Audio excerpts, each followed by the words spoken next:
Good evening and welcome to the Kage Show on 3KG, broadcasting live from Arnie's Pizza in Rensselaer. This is Bill K. joining you tonight with, of course, Bob Kurtz, synonymous with high school sports in the area for the past 30 years plus. And it's so nice to have our ace top technician back, Scotty Miller, and our top cameraman. I mean, Scotty, you miss a week, and we appreciate you even more when that happens, because we're scrambling always to keep up with the things without you. Anyways, we'll look a quick look at the area basketball. Last week, a very exciting week. Girls sectional action took place, and we've got a team that's moving on. Tri-County won their own sectional, and they will be moving on to a Saturday showing with Bethany Christian, 21-3. Tri-County moved up to 14-11 with their sectional victories, and we'll talk a little bit about their championship game against North White with North White coach Brian Heimlich, who's here, and good luck to the Lady Cavaliers. Also in our greater area, Twin Lakes still undefeated and moving on in 3A, and they will play Garrett 14-11. Twin Lakes 26-0. And also moving on, a very familiar name with success in tournament play is Lafayette Central Catholic. Yet again, the Lady Knights win, and they improved their record to 19-6. They won a sectional, and they will play Fort Wayne Lures, who is a couple games under 500. Show you what strength of schedule, I guess, will do for you. They're 11-13, as they'll be lined up to play CC in 2A action at LaPel on Saturday. We had a lot of games in boys basketball last night, and some local teams were in action, including DeMont Christian, who took it on the chin to Marquette Catholic, 72-56. Twin Lakes lost to Maconaquah, 76-55. Central Catholic, in a thriller on the boys' side, beat Faith Christian 56-49 in overtime. So they knocked off a Midwest Conference team. Hobart over Hanover Central 46-37. North Judson rolls on. They're having a fine season in boys basketball. They're 6-1 last night over Gary Westside, 64-59. And North White Vikings were winners last night, and 63-32. I know they stopped a mini losing streak. Also, Whiting 61, Lowell 59 in a close one last night. In games in the area Thursday night tomorrow, join us here on 3KGthecage.com, as we'll have a live simulcast from Joe Mervin Gymnasium right down the road in Rensselaer, as the Bombers, 13-5, entertain Benton Central, also 13-5, and that's a battle for the leadership of the West Division in the Hoosier Conference. BC on top right now with a 3-0 mark, but the Bombers and Central Catholic are just a game behind, 2-1, so they can really tighten that conference up with the victory tomorrow. Other games tomorrow: North White, 4-14 now, will travel to Winnemac, who is 7-13. 20 games in already, Bob. That's amazing for the boys. And then a couple other games of note here in our area. 3-16, Highland is at 9-10 Griffith, and Morgan Township, a fine year, at 15-3 is at Couts, who comes in tomorrow night at 10-7. So we will talk some more about some of the games from last weekend, look ahead, and we'll be joined when we come back by North White coach Brian Heimlich. Boy, he had a thrilling game in the semifinals of the Tri-County sectionals that will highlight some of the things we'll talk about with Brian. Come back for more on 3KG The Cage. High-quality, personalized dental service is what they do at Hillcrest Dental. For over 40 years, generations have relied on Hillcrest Dental for beautiful, healthy smiles. Dr. John Ayler and Dr. Jack Drone look forward to seeing you for your next dental visit. For information or to set your appointment, call 219-866-7117. That's 219-866-7117. Or visit hillcrestdental.net. Hillcrest Dental is a proud sponsor of all high school athletics. Meet you at Arnie's, Rensselaer's go-to pizza and so much more. Pizza, sandwiches, burgers are here. Don't forget about dessert. Wings, cheese sticks, garlic bread too. Arnie's pizza menu has something for everyone. Dine in or carry out in the best pizza in town. Located across from St. Joseph's College in Rensselaer. Call 219-866-9999 and meet you at Arnie's. Founded in 1931, Community State Bank in Brook is your community bank. We specialize in relationship banking while offering the technology required to meet your modern banking needs. Community State Bank is the area leader in new construction loans and home mortgages. Our lenders know small business and have products to meet your farm and business needs. We're available to get to know you and your needs today at 224 West Main in Brook or by calling 219-275-2441. Pulver Psychological Services offers psychological counseling, consultation, and assessment. Locally owned and operated, Pulver Psych focuses on solutions for the community and serves as support for individuals, families, and organizations. Whether you're in need of personal, family, or success counseling, Pulver Psychological Services can help you reach your life goals. Increase work satisfaction, have better relationship compatibility, improve sports performance. Get in touch with Pulver Psychological Services by visiting pulverpsych.com. And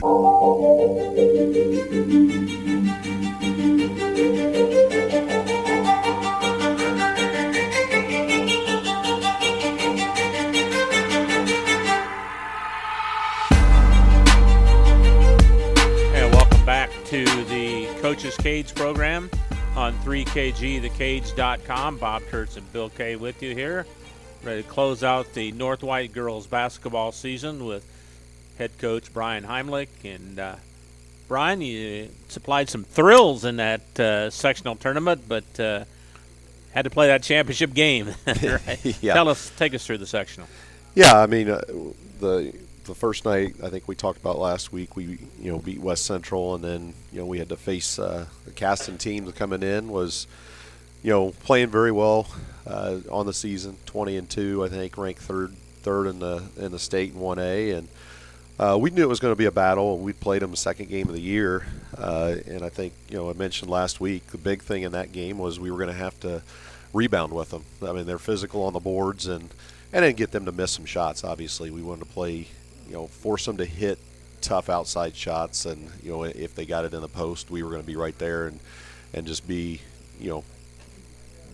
try to double them, force them to hit tough shots. And I thought, from the outset, our girls did a very good job defensively of, doing what we wanted to game plan wise, and it was quite a game. 6-5, we were trailing after one, and then we had actually taken the lead by one at the halftime, 16-15, and they had a 1-point lead going into the fourth quarter, and then it was tied at the end of regulation, so we got to play an extra 4 minutes. But it was a battle back and forth. I mean, I don't think any team had a lead more than 3 or 4 points the entire night, and it was just great atmosphere. There was a big crowd there Friday night, and it was just one of those sectional games that was fun to be a part of. What was the key in overtime for you guys to pull out the win? Well, I really think the key in overtime was the first part was we got the tip. We drew up a play. If we got the tip, what we were going to run, and we had tried to run it a couple times in the fourth quarter and didn't execute it. And we got the tip and executed it. And Autumn got fouled. she hit the layup, got fouled, so it was a chance for a three-point play. She didn't hit the free throw, but just getting that lead coming out to start the overtime was key. We were able to just kind of hang on because I think we shot up until Autumn hit 2 free throws with about 10 seconds left. We were 1 of 4, with one of those being a 1-on-1 from the free throw line in the overtime, which was, we were struggling a little bit there from the line. But I thought that was key, just to get the lead and then, force them to have to make shots down at the other end. And then, like I said, with about 9 seconds there, Autumn, stepped up and hit 2 big free throws. We were up 1. She got a big rebound. They fouled her, and freshman stepped up there and hit 2 big ones. We were up, put us up 3 to force them to have to hit a 3 to tie it. And fortunately for us, it kind of bounced around and didn't go in. So, overall, I thought everybody that played in that game, made contributions. Autumn had 8 points and 10 rebounds. Tessa Robertson had 12 and 11. Abigail Spry had 14 points and 6 assists. And then, Callie Hunt hit a big shot in the second half. And Autumn had two fouls early in the first quarter, and we kept her in there. And in the start of the second quarter, we were kind of debating, and we took her out. And Kaylin Applegate, who had an injury before Christmas, a concussion, was out for quite a while, and come back and struggled at times getting back minutes and things like that. She played the entire second quarter when we put her in place of Autumn, and just did a tremendous job, off the bench. I think she had 2 rebounds. Didn't score, but just defensively did what she needed to in that time frame. And I thought she really played a significant role in that second quarter. Katie Stevens knocked down a 3 for us. I mean, we said going into the game we were going to have everybody, contribute something. Morgan Carter came off the bench and had 4 points for us as well. And I think 1 assist. The big thing was, I think we out-rebounded them. I mean, that was the key. We did out-rebound them for the game, and gave us some more possessions. We didn't turn the ball over like we did the first game as well, which you get some offensive rebounds, and don't give up some to them. You get less turnovers. Those extra possessions are going to add up, and I thought that was key. And just holding them. I think we shot around 45%, 46%, and they were about 28%. So defensively, I thought we did a really nice job on Scales and Zimpelman, their 2 leading scorers, the entire night, and held them then to 1 shot most of the night. Coach, it seemed like the game was so exciting. The last couple minutes, both of regulation and the overtime, it was a real chess match between you and the Caston coach. It seemed like you both had a lot of timeouts in your pocket, used them all late, and just to set things up, And you had Spry on the court. She played with that much confidence all season. She just seemed like she was running things for you guys. Well, I mean, we played without her actually for about an 8-game stretch there in the middle of the season when she had that high ankle sprain, and so some of those other girls got some key minutes in different situations. I think that probably helped. Obviously we needed her out there running the point. I mean, she was our experienced guard, and she did a great job that night of running the show. Whenever we needed just to kind of settle down a little bit, she handled the ball very well out there and just kind of settled things down. And she had some tough shots. I mean, we put her in some things where, they were doing a good job against our motion and, switching some screens and not allowing us to get some things that we wanted out of it. And so, a few times we just went to our 1-4 set and just had Abigail just kind of try to make things happen, and she did. I mean, she hit some shots, she found some open people off of that, and and she was wore out by the end of the night. I mean, there was a couple times, I think we had to call a timeout once. She was a little winded. I think she got hit in the stomach or something, but she was having to bring the ball up because they started pressuring there late too, and she just did a tremendous job handling the basketball. And and then Tessa down low. I mean, she wherever it seemed like when we needed a big bucket, she was able to get one for us, and or a big rebound too. And her and Autumn were big on the boards. So it was just a good overall, like I said, performance by a team, which is what we needed. Looks like he wish that had been a Saturday night game, right? Yeah. You had to play the next night. Yeah, it was. So then, so we, locker room, we talked about that. We, it's not over.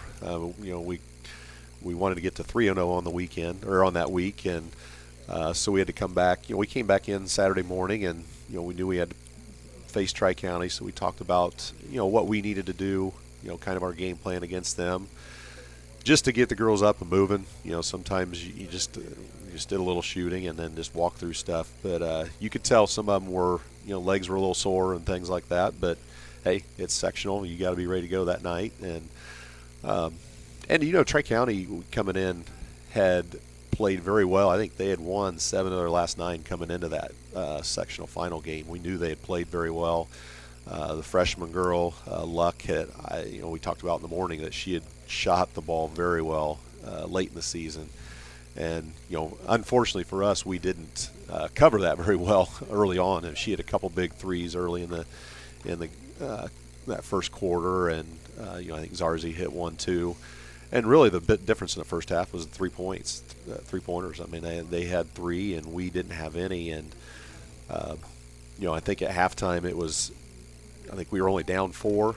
We felt pretty good. It was 16-12 and felt pretty good in a way because I didn't feel like we'd played very well. We weren't hitting some shots. They were taking some things away from us that we wanted to do. They played their zone and we weren't turning the ball over. You could tell our legs weren't quite there. Some loose balls early in that first quarter, I could tell they just were a step quicker. And the same thing, shots. We had some great open looks, just weren't falling for us, and so we needed to do something. Get some offensive rebounds, something. We just couldn't quite get over that hump. And the third quarter, we actually, I think midway through it, pulled it within 1. I thought we were starting to make a little run there, and unfortunately, the last 3 minutes of that third quarter, we kind of let it slip away from us. I think they'd got it to 5. We had a possession. Ran it down for a last-second shot, and had a good look from the corner. Hit just kind of hit the backboard a little funny and caromed out. And they got a breakaway layup because I think if it would have hit the rim and gone over, probably wouldn't have just been the end of the quarter. But it kind of caromed clear out to the top. They got a breakaway and we couldn't catch. And so now we're down 7 going to the fourth. And we had to go at that point. I felt like we had to go man. They were spreading us out, and we just didn't have the energy to chase them either. They did a nice job of spreading out and finding the open girls. Give them credit. They were they came ready to play. They played with a lot of motion and energy, and we didn't. And they knocked shots down. I mean, that's a lot of times that's the name of the game. You get to those points. You just got to be able to knock some shots down, and we weren't able to do that. So, who was their leading scorer that night? For that night, it was Tessa. She had 9. We were kind of balanced. I mean, we only scored 31. She had 9. Autumn had 7. Morgan Carter had 6. Abigail 4. Katie 3, and Callie 2. So it was kind of, we had 6 girls score. We just didn't get anybody in double figures. We ended up shooting, I think it was like 24% on the night. So, big difference from the night before, 47% versus 24%. And, it just wasn't meant to be. A lot of emotion from that first night, obviously, but, it just wasn't meant to be that next night. So, what did you finish on the year? We finished 8-18, I believe. So take us through the year. Don't go through everything. Yeah. Recap the year. What do you think? I thought coming into this year, I thought we were probably around that 500, a little better mark, just because we had a lot of, we had some experience coming back, but we had a lot of new people fitting in there. We struggled right out of the gate, obviously, because we had I think we talked about it last week. We started with North Miami, Caston, and Carroll, who only lost about 7 games total. You play a tough year. schedule. And, and then we kind of, struggled through those next 3 or 4 games. We won a couple, but, we went in the Pioneer game, who, was a very good team. We were leading going early in that third quarter, and that's when Abigail sprained her ankle. And so that from then on, it was kind of a struggle, with our schedule. We played some tough I thought we played some tough teams very well. We just never could get over that hump and get a victory in that stretch. But I thought if we could get healthy, because we had a couple others injuries there too, that we could get going. And, Abigail came back for the Rensselaer game back the 1st of January. We got beat, but I thought we played well in that one. And then, our only other losses in that stretch then, were Clinton Prairie by 6, which we played very well in that one. And they were a very solid 2A team this year. Twin Lakes, who's undefeated on the year, and then DeMont Christian, who had a very solid year. And that was another one we had chances to win. So those were our losses, in that stretch of January going into the sectional. So I thought we were playing well. And so I just wrapping up, with the season, our record probably wasn't indicative of how good we were. I think we were a little better than 8-win team. We just never, we were never fully healthy there in the middle of the season to get some of those wins. But, I think it helped us down the stretch too. Girls stayed positive, because that was what we kept preaching during that whole thing. You got to stay positive, stay positive. Good things are going to happen. Where, you're playing for conference, you're playing for sectional, because that's what, your goals are. And, they believed in that. And, obviously in the sectional, I thought we showed that. Coach, what were how'd the team take that loss in the championship game? What did you tell them? And as you look ahead, what are the challenges for some of these girls coming back? Yeah, I mean, it is always tough. They were very disappointed. You beat it. You beat that team like Caston on Friday night, and then you come back on Saturday night. You really, you have that chance, because nobody really expected you on Friday night to win, and so now you got that chance. You're in the final game, so it's always tough. And you just tell them, you can't. One game doesn't define you. It was. You played well that previous night, and there's only going to be one winner, and it's just a tough. Sometimes it's tough because they're taking it hard, but we had 4 seniors this year that been part of the program for a long time. I mean, they've been playing, all of them, since they were 3rd, 4th, 5th grade, and they were a big part of our program the last year when we made that big run. But Katie Stevens, last year played predominantly JV, and just practiced with us most of the time. But her biggest thing was, she kind of came into this year with a little injury on her hand, so that kind of struggled, with her ball handling.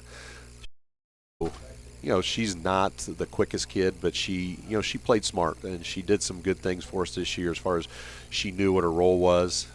She stepped up and hit some big shots when we needed her to, and like I said, she did that game Friday night. But yeah, Katie was a big part the last 4 years as well, and then Callie Hunt, another one that was. She played a very good role. Was a very good role player for us last year off the bench in the run, especially during the tournament. And she was one that got some time early last year where she might not have, because we had some injuries then, and then just kind of filled into that role. The thing with her this year was, when Abigail got hurt, we really put her in a tough position, because last year she played post. This year, we really were short on guards. We had her playing a guard, and then when Abigail got hurt, now we're playing her at point guard, and that's not her position. It really wasn't. And so she struggled through it, never complained one bit. She turned the ball over when we got pressured at times, but I thought she did what we needed her to. And she defensively, she was one of our best defenders, throughout most of the year, and she did that. And I thought. But just to put her in that tough position, because she basically played in the last 2 years. She's played 1 through 5, and she's more probably that 3-4 position is where she really is her best position. And we haven't been able to play her in that as much as we'd like. But she really did a great job this year, and really appreciate everything she did for us. And so it was a tough one for her as well. And then Abigail Spry, 4-year. Varsity player. Last year she averaged, I think she averaged about double figures last year. She's always been around that 8, 9, 10 point range. last year she was able to play more of the shooting guard because we had Hannah Kage running the point, and then this year we needed her to move back to that point guard position, and she did a good job handling the basketball and taking control out there out top. Didn't turn. I mean, as much pressure as she got put on her most of the year. Very few turnovers in those type of situations, and found people when she needed to. Got people in the right positions, and then defensively, played where we needed her to play as well. But she's been a big part of the program the last 4 years. I said 4-year varsity player, and she was a big. I said another big one in the stretch we had last year, and then, like I said, Friday night she stepped up big for us when we needed her to, and it's just unfortunate she didn't get to play the full season this year with the injury that she had, but those things happen, and but she was another good senior for us. And then the final one is Tessa Robertson. She another 4-year player for us.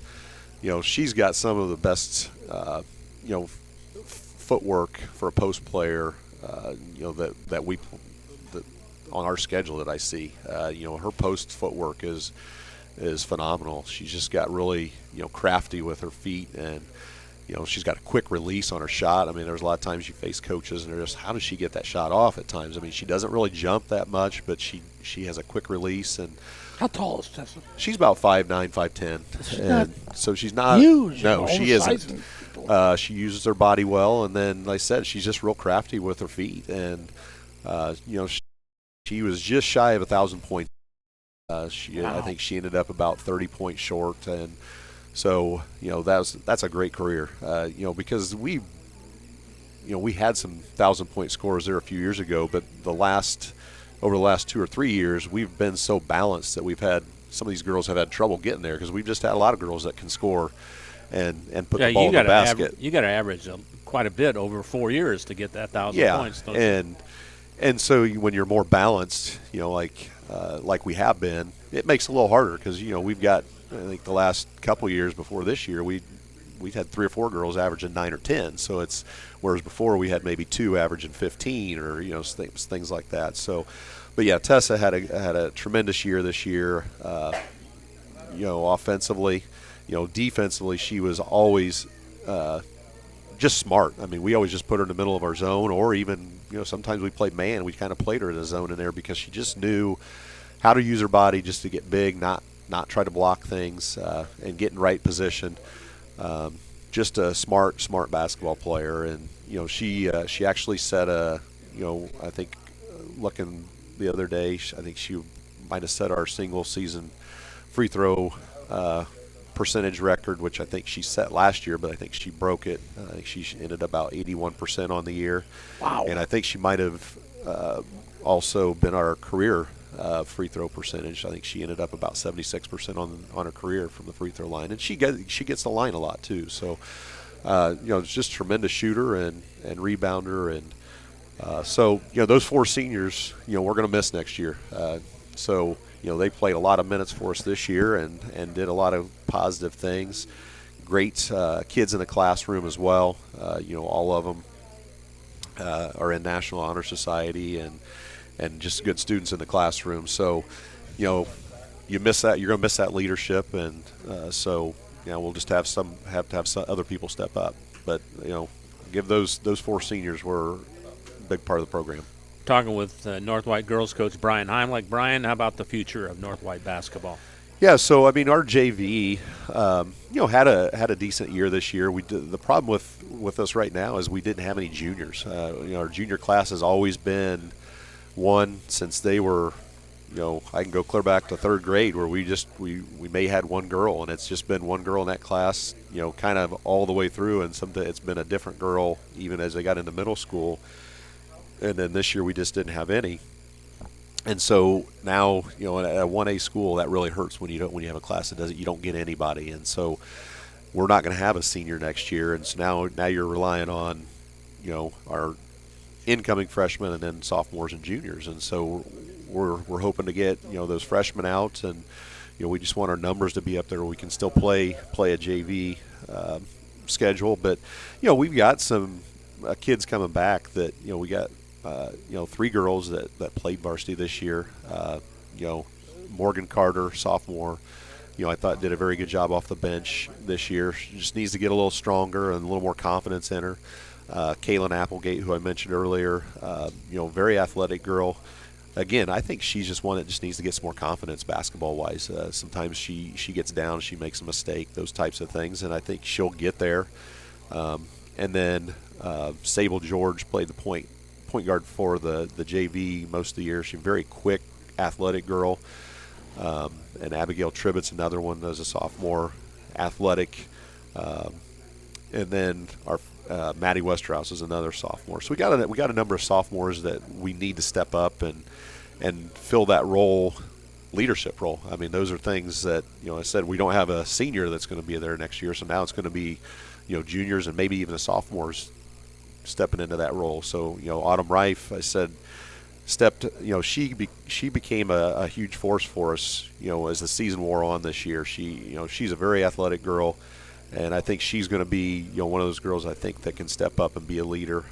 She's one of our hardest workers in practice, and usually if that girl can be your leader, that's what you want. The ones that are working the hardest in practice, and can be one of those girls that people, other girls will follow. And then Carly Spry was another freshman that, got some time early. She got injured late in the year. We didn't get, probably get her minutes as much as we did early, just because I think coming back from that injury, she was a little timid as well. So, but, there was another freshman that got some minutes this year at the varsity time, especially when we had some of those injuries in the middle of the year. So we've got some girls that are coming back that can fill things. They're going to have to get in the gym and work and, get some shots up and get some, have to handle the basketball, but I think we can get there. How are the middle school numbers this year?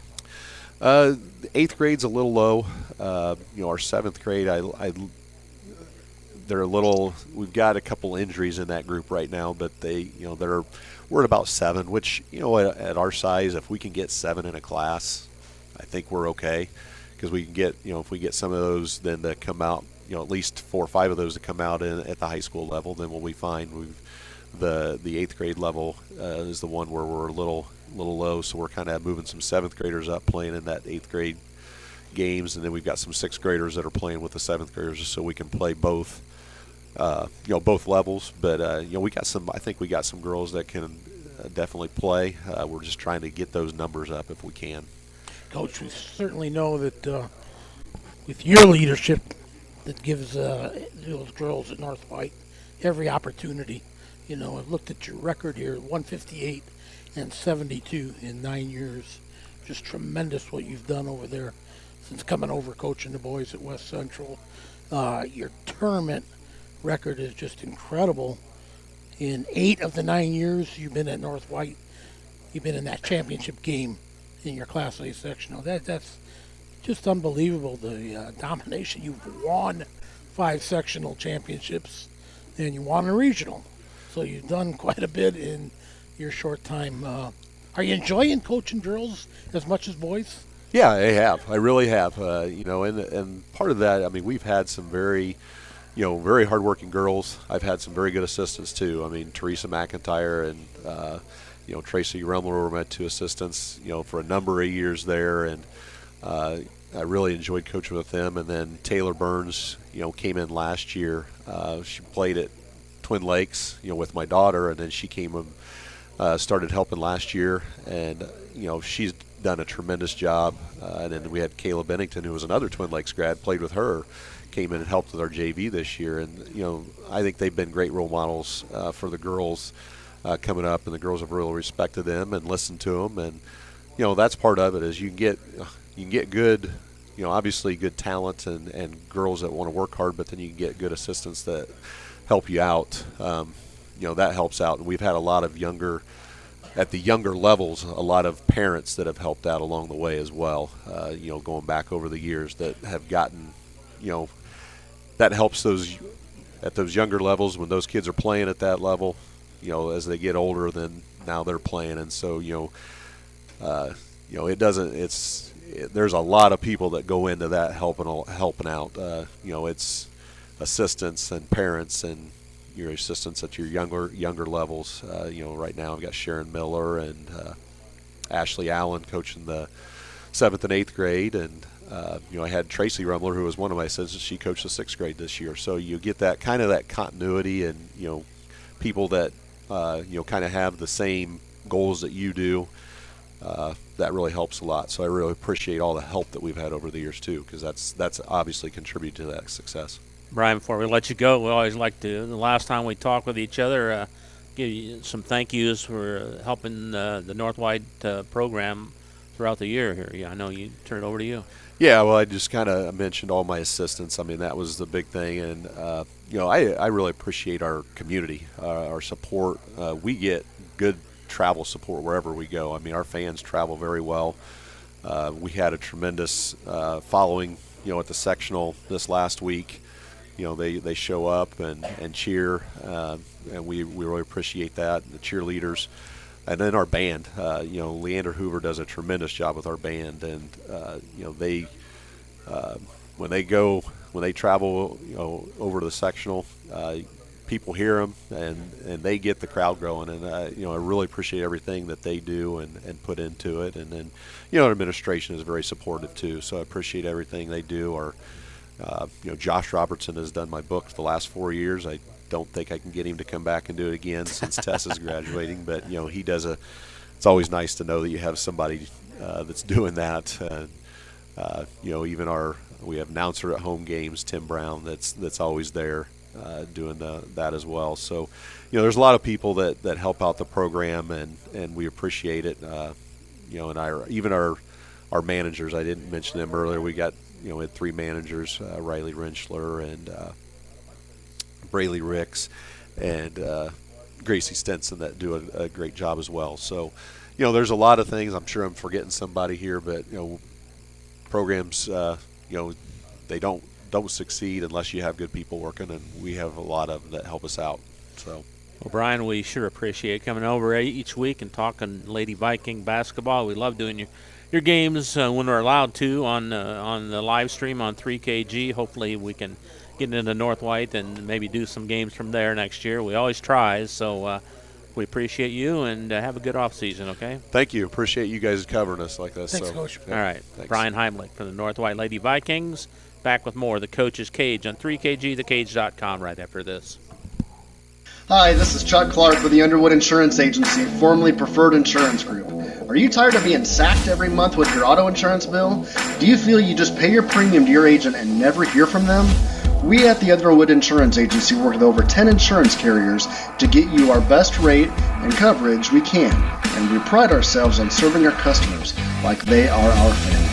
We are conveniently located in Remington and Lafayette. We can be reached at underwoodagency.com. Reach out to us to score big savings. Working with our customers has been Kentland Bank's trademark for 87 years. We're dedicated to making your visit a lasting one, and helping you achieve your goals is our #1 priority. With 5 locations, Kentland Bank offers all loans needed for today's businesses and families, including car loans, mortgages, agriculture, and commercial loans. We're here to make your busy life less hectic by offering online and mobile banking, bill pay, and P2P payments. Member FDIC and equal housing lender. After a hard day's work or play, it's time for some relaxation, and there's no better place than Unwind on Front Street in Rensselaer. For massage therapy, facials, spray tanning, yoga classes, and wellness, stop by Unwind. They also offer student athletes 30-minute massages for $25. Alina would like to thank Unwind's loyal customers for their patronage since 2016. To make an appointment, call Unwind at 219-869-0290.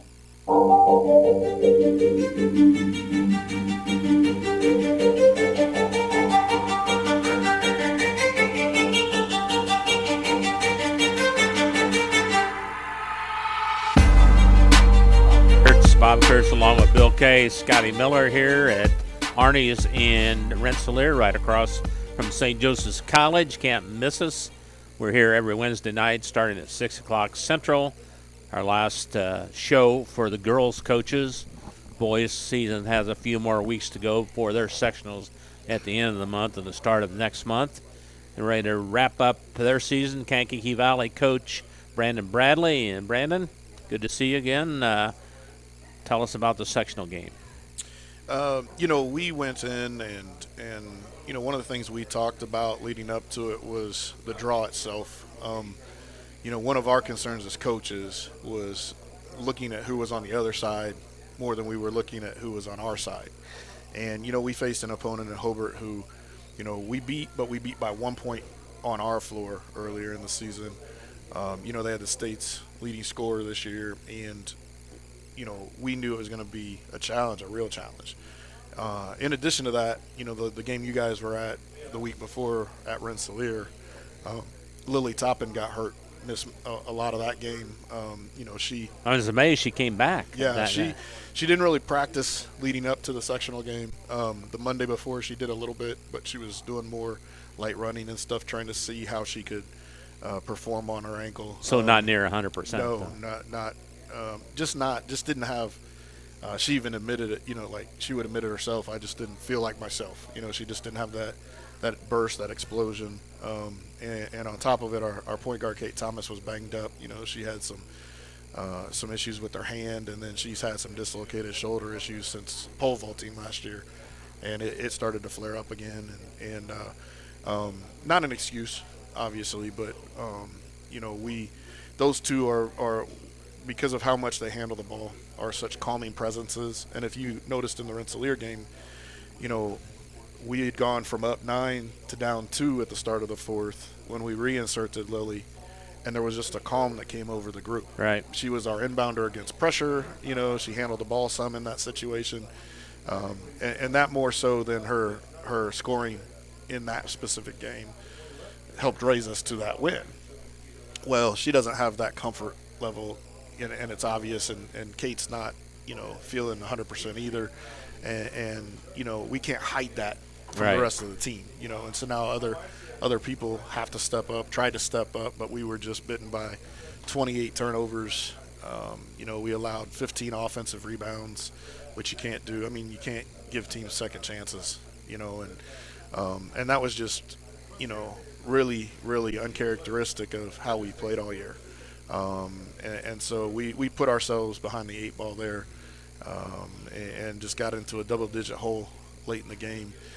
We even had 3 possessions under 2 minutes where we were down 5 and just turned it over before we could really get into any type of half-court offense. And, it wasn't for lack of effort. We've talked all year. I mean, these kids play hard. They practice hard, and we're very appreciative of that. We respect them trying to play through injuries, admired even, because they don't complain. They just go out there and they try, and they want to win for each other, and it was disappointing, but I was proud that they fought, if you will. No moral victories, no cliches, but they gave it what they could, in that time, and we were too sloppy and allowed them too many easy chances. It's too bad that happened when it did. It seemed like the timing of it, because you guys, the highlight is you won in 11 straight games early on in the year. I mean, you had a great season, and it just seemed like it made such an abrupt end. Well, and we had played most of the season without Abby Grandchamp or Jenna Hayes, who were our starting 4 and 5 up until Thanksgiving. And we had more than we figured out how to put some duct tape on that and play through, and but we had time to adjust to that. It's really difficult to adjust to, your top 2 scorers not being at 100%. And so that's something that But I'll say this. I mean, you want to talk about kids stepping up. I mean, once again, this has happened 3 or 4 times this year. We scored 46 points. We had all 10 kids that played score. And I don't know how many teams do that. Kind of rare. So I know we did it against Benton Central when we scored 44 points. We did it in that game with scoring 46 points. It's different if you score 70 or 80. But in those low-scoring games to have 9, 10 kids score, I think that says a lot about our balance and hopefully shine some light on next season too. Well, let's talk about the year. Just what were your thoughts on this season? What'd you finish? 16-7. We were 2.5 games better in the regular season.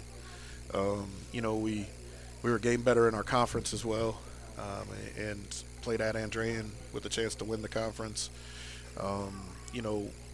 Just the progression of the program, the progression of their comfort level within what we're trying to do now, not having that fall in 2021 or the summer even in 2021, but now having a full year and a half together.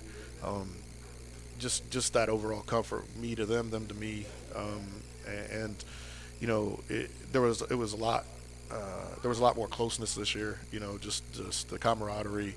I told them that the number of schools I've been at over 20 however many years of coaching, they're very lucky to have the student support they have, to have the parent involvement that they have, to have the administrative involvement that they have. And everybody's pulling for them, trying to help them be successful. Our parents were great this year. They want to schedule activities. They want to organize activities for the team. You don't see that everywhere. I've had schools that were like, I proposed the idea, and well, we don't do that here. And it's like, wow. What? Yeah. I'll take all the pizza parties and whatever we can that you want, but so they already have that rolling, and they love doing those kind of things. And you see family members from just about every single kid at every game.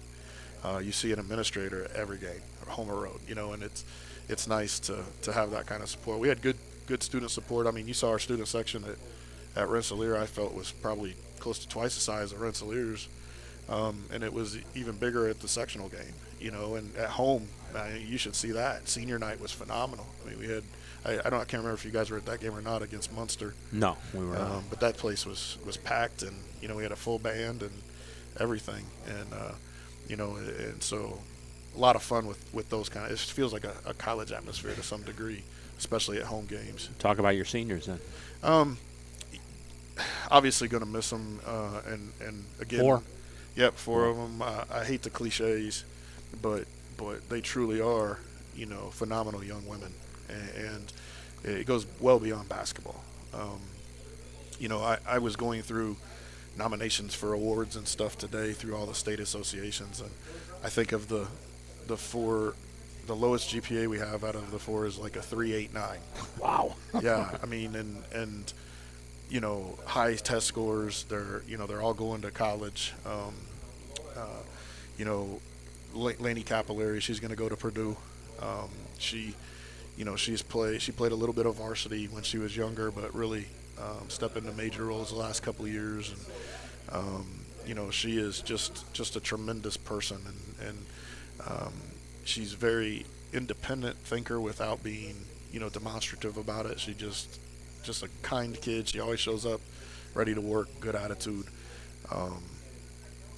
Faith Mauger, we joke with her a lot because a year and a half ago when I got here, she was debating whether she wanted to play, and now she's going to go to Grace and play. And her academics are her priority, but they've asked her to try out and kind of walk on at Grace, and she's going to give it a go, I think. But again, I don't know. In all the time I've been a varsity head coach, I've seen a upperclassman carry as much equipment as she does. And she doesn't ask. She just goes and gets what's needed and does those type of things. But she's that type of friend too. And you see her around her friends, and she's the first one to walk over to them and see how they're doing if they don't look right. And just that infectious personality. And Kate Thomas. Kate's going to Purdue as well. And I believe, if I'm not mistaken, her and Lainey are going to room together. So they've got a really good friendship. And she had a tremendous soccer career as well.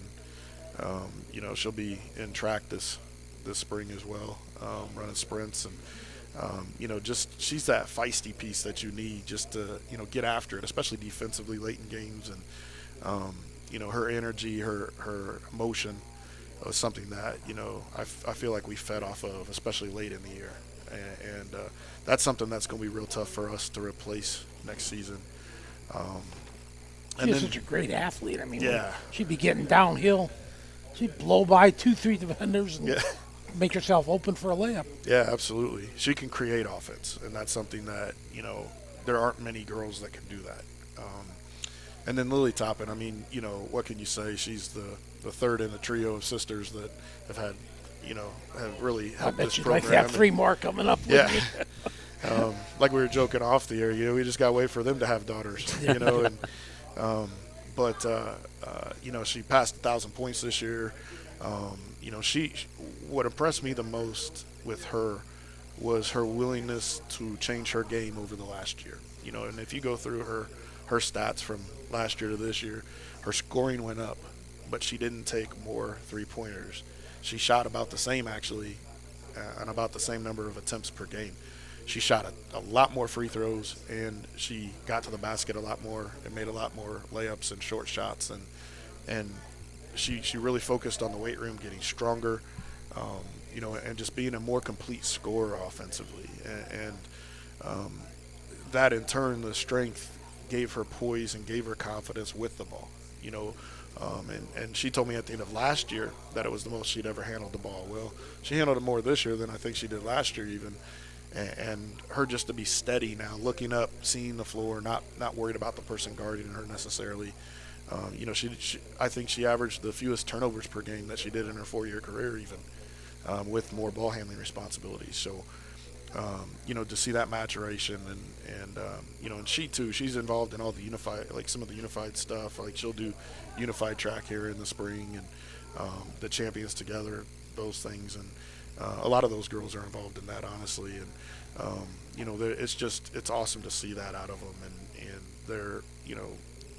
their service to others compared to, a lot of what you see going on in the world right now is, they truly care about people around them, and they make it show. It's not a see what I did. It's they just do it. Is she going to go to college somewhere? Yeah, she's going to actually go play at Holy Cross College up in Notre Dame, Indiana. She's real excited about that. It's a very small campus, very faith-based, which suits her really well. And, she's really excited about that. So let's talk about the future. Well, got a lot of returning juniors, right? Yeah, we have 8 juniors.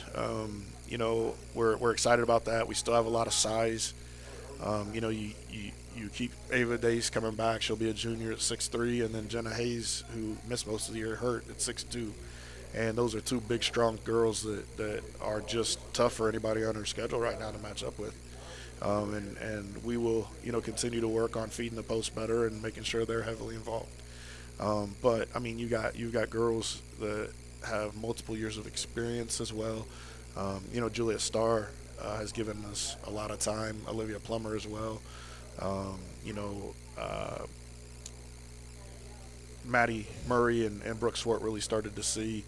Abby Wallstra, they started to see more opportunities this year. You have a point guard? Well, Juliet has been a primary ball handler growing up, and and then we even have a couple kids. Sydney Rose missed a lot of the year too with some concussion issues, but I mean she's another junior that is just waiting for her opportunity. And if she'd have been healthy, she would have gotten it this year. And Sarah Bedron, and we tease her a lot. She's our JV point guard. 5'2" dynamite, and I swear she makes 90% of her shots in practice, and she replicates the opponent's best guard all the time. So we make our varsity kids chase her, and she has days where she gets in a rhythm and she'll hit a 30-foot jumper with somebody right in her face, and it's just like, I've teased her about I'm going to find her a walk-on opportunity somewhere just to be a practice player because she's phenomenal at that.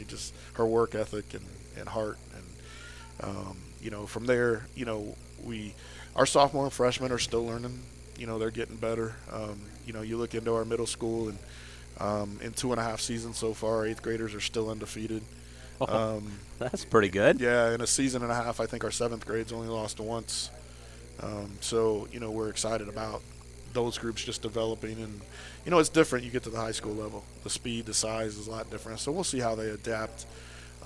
So what's your JV team? They had a sparkling year too. They were 16-3, and honestly, I think they had a shot at being undefeated.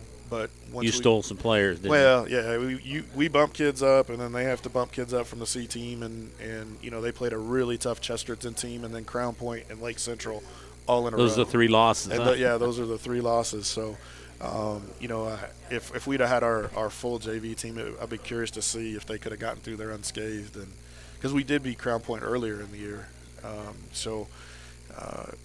But they, again, they just compete. And even our C team, I mean, you got a group of freshmen and a couple of sophomores who, growing up through middle school, didn't win very many games, and they were 9-7 this year.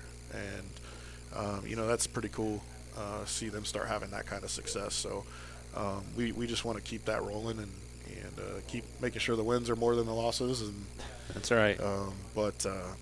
Just really, really proud of this group. This, as coaches, you coach long enough and you coach enough teams, you remember specific teams. And I don't care what the end all was this season.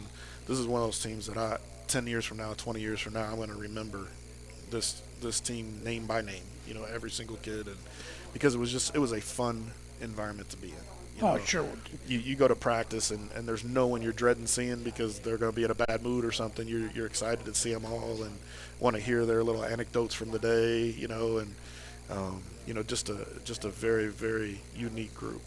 Some of the games they gave us when we were able to broadcast your game at Rensselaer, I know you came up after the game and said this was one of your favorite wins of the whole season. Yeah, absolutely. We had some good ones. I mean, Benton Central was a lot of fun. And for them, that was a mental hurdle to get over, and winning on senior night against a really good Munster team, the way we did, and being able to, that same night was just a all-inclusive. We beat a good conference team in a game we had to win. It was senior night. Lily Tapa scored her 1,000th point, and at halftime of the varsity game, they honored the 1995 sectional championship team.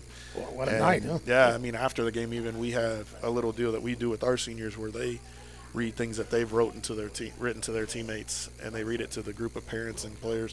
But in the other half of the cafeteria, they were watching the sectional championship game from '95 as a group, and so it was a long night, but it was a fun night and a good night. So, Brandon, before we let you go, let's talk. Give you a chance to say some thank yous to some of the people that helped you this season. Yeah, well, first, obviously I want to thank the girls for all their dedication and time.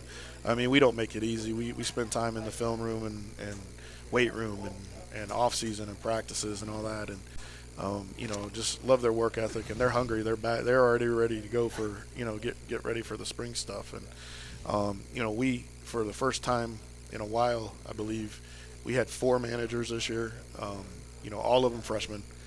But I'll say this about managers. If I don't notice you and stuff's getting done, then you're doing a great job. And that's how it was. They asked at the beginning of the year, what is my role? What do I have to do? We laid it out for them, and it was done. It was done every day. And so kudos to them as youngsters just jumping in and having that kind of a work ethic without getting to be on the floor. Sure. Thank all the parents and their support. It's awesome. I mean, just the moms that come together and organize all these little activities and everybody just getting them to and from practice. And, it's just part of that fun environment, just seeing that kind of support at the games, and our administration, just, again, visibility. I think that's really big for kids today is just to see, those people that they may not have, very personal relationships with because it's a superintendent or it's a principal or something like that. But it's neat to see those people there caring for what you're doing, Our athletic directors, Mr. Gray, Mr. Mueller, do a tremendous job keeping us organized, scheduling, all that kind of stuff. Mary Carderas is our athletic secretary. She does a phenomenal job. Vanessa Berkey, our athletic trainer. Had a lot of work to do this year. Yeah, when you have 20-plus kids visit the training room, I mean, you got to thank her as much as anybody. And she's on everybody's Christmas card list, I'm pretty sure. But she's great, and she had some help this year from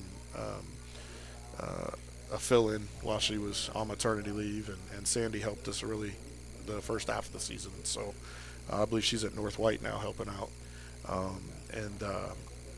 It just, our assistant coaches, man, the time they put into, and I don't know if you guys have ever seen a huddle platform with the film that we exchange, but you can actually look at your team roster and see who's watching film each week and the amount of film that they watch. They trade for JV films too to watch JV teams. And by the end of the year, my C team coach was asking, well, did they have a C team film? And I'm like, I would doubt it, but I'll ask, their availability, what do they say? The best ability is availability, and just their willingness to contribute and jump in. And I felt like at the high school level, our high school staff, Kelly Kramer was our C-team coach. Dave Wallstra is our JV coach. And then Mackenzie Burke and Mike Sampson helped at both the JV and varsity levels. And Mike and David are in charge of the post play in practice. And, you can see how far girls like Ava and Faith and Jenna and Olivia and those girls have come over the last year and a half. I primarily work with the guards. Mackenzie kind of fits in wherever she can.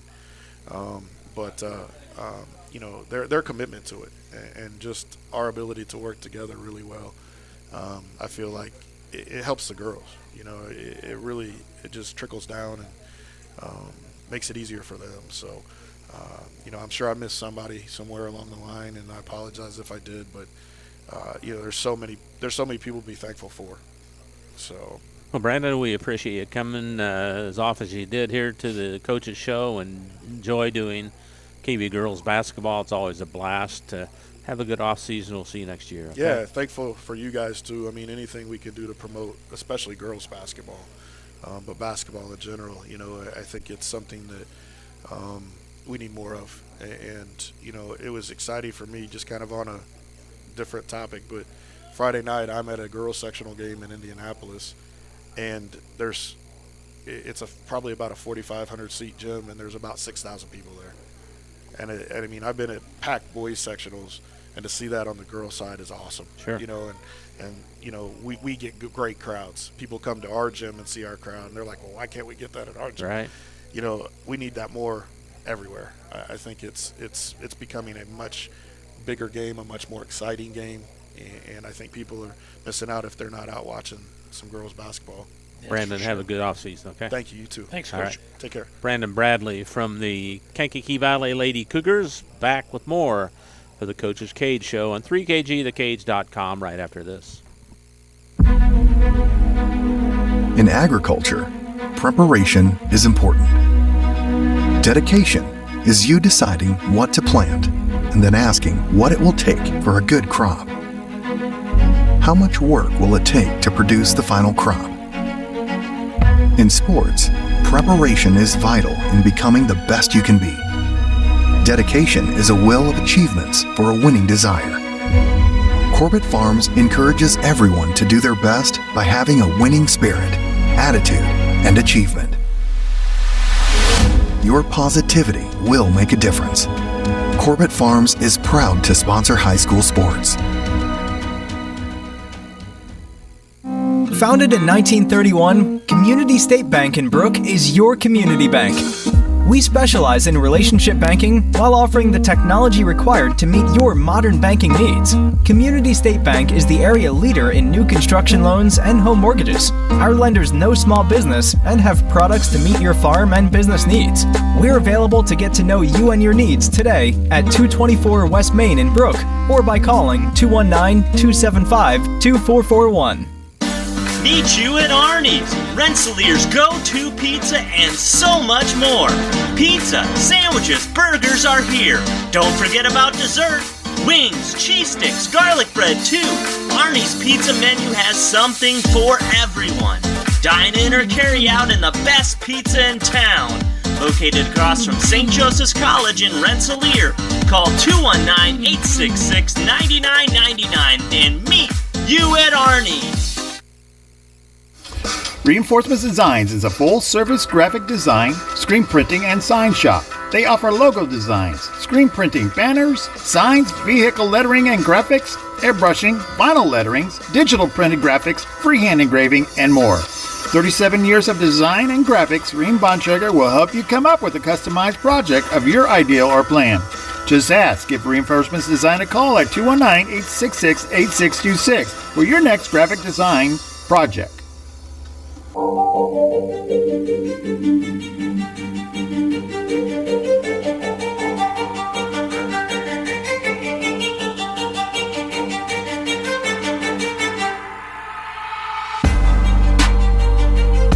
All right, back on the Coach's Cage show on 3kgthecage.com. You can catch us on our website by going to 3kgthecage.com, or on Facebook too as well. Just the same 3kgthecage.com on there too, and catch us live, or you can catch our archived games. Just go to our website, and that'll direct you to the YouTube page. So if I'm lazy, I may not get up for a couple days. Oh, you do good work on that, Bobby. But I try and keep up week to week. I try and edit those games down to where don't have to go through the whole JV game, and just got that's tough to edit sometimes, but I enjoy doing it. And speaking of enjoyment, last game we did, right? Oh, what was a Tri-County at North Newton. Awesome game. Ryan Harrington from the Tri-County Cavaliers has joined us, and that was quite a game, Coach. Yeah, it was. It was very exciting, that's for sure. I told you guys afterwards I'd go home and watch it, and sure enough I did. You guys did an awesome job, so thanks. Well, thank you. What was the final score? And take us through the game. It was 41-38, so, really back and forth early on in that contest. It kind of seemed like neither team could get more than maybe a 2 or 4 point lead, and going in the half, I think we may have been down 3 going into the half, and I just talked to our boys. I knew at halftime I felt like we had good looks early in the game. We just didn't necessarily knock them down, and we just needed to keep looking for our stuff and playing great defense, and we'd have a chance. And start of that third quarter, Riley Hughes came out, buried a 3 to tie it up, and so I'm feeling pretty good. But unfortunately, at some point there, pretty early in that quarter, the wheels kind of fell off. We only scored 5 points, and they were able to really pull away there with some good execution. 10-point lead going into that fourth quarter. Wow. And again, I was just kind of frustrated with the guys because I felt like last minute and a half of that quarter, really, we almost took our foot off the gas and let them really build that lead instead of really locking things down. I was trying to give some of our guys like Kobe Baylor and Nate Corbin a quick little break before the fourth quarter because I knew we'd need to play them the whole time, and unfortunately we let them pull away. So that's going into the fourth, that's all I was getting on them as far as fellas, we're going away from what we need to do. We need to play lockdown defense, get some opportunities in transition, and if we don't, then play solid offense in the half court. And we weren't doing that at the end of the third quarter, but obviously at the start of the fourth quarter we came out and did that. Riley Hughes again to start a quarter buries a 3 to cut it to a 7-point lead. They go down, we get a stop. We get another great look for Riley Hughes from 3, and again, he had been knocking him down all night, so I felt really good about it, but unfortunately he missed it. But Kobe Baylor's right there, offensive rebound putback, so then it's a 5-point game, and again, we get another stop, and Eric Zarzi hits a little floater. We cut it to 3, and that's when Kobe Baylor came down on a fast break kind of and landed on his knee and hurt it. So how is he? The good news is he's doing all right. It's just a bruised knee. So and you've had some time to we've had some time, heal, right? and he's been practicing here. So like I said, he's doing all right. Obviously, we were a little concerned that night. Yeah, it looked pretty bad. It looked bad, and he couldn't go back in. He sat on the bench. It hurts really bad. So we were a little worried, but again, he's doing all right. I saw him that next night at the girls' championship game, and he was saying, "I'm feeling pretty good. It's just a little sore when I walk around." So, yeah, that's good news for him. But obviously, when he goes down, it's a 3-point game. At first, I was just kind of like, okay, well, now what are we gonna do? It kind of felt like the wind was taken out of our sails. We make this huge 7-0 run to cut it back and get in the ball game, and then he gets injured. And the other thing is, on the play, he had happened to foul Gagnon.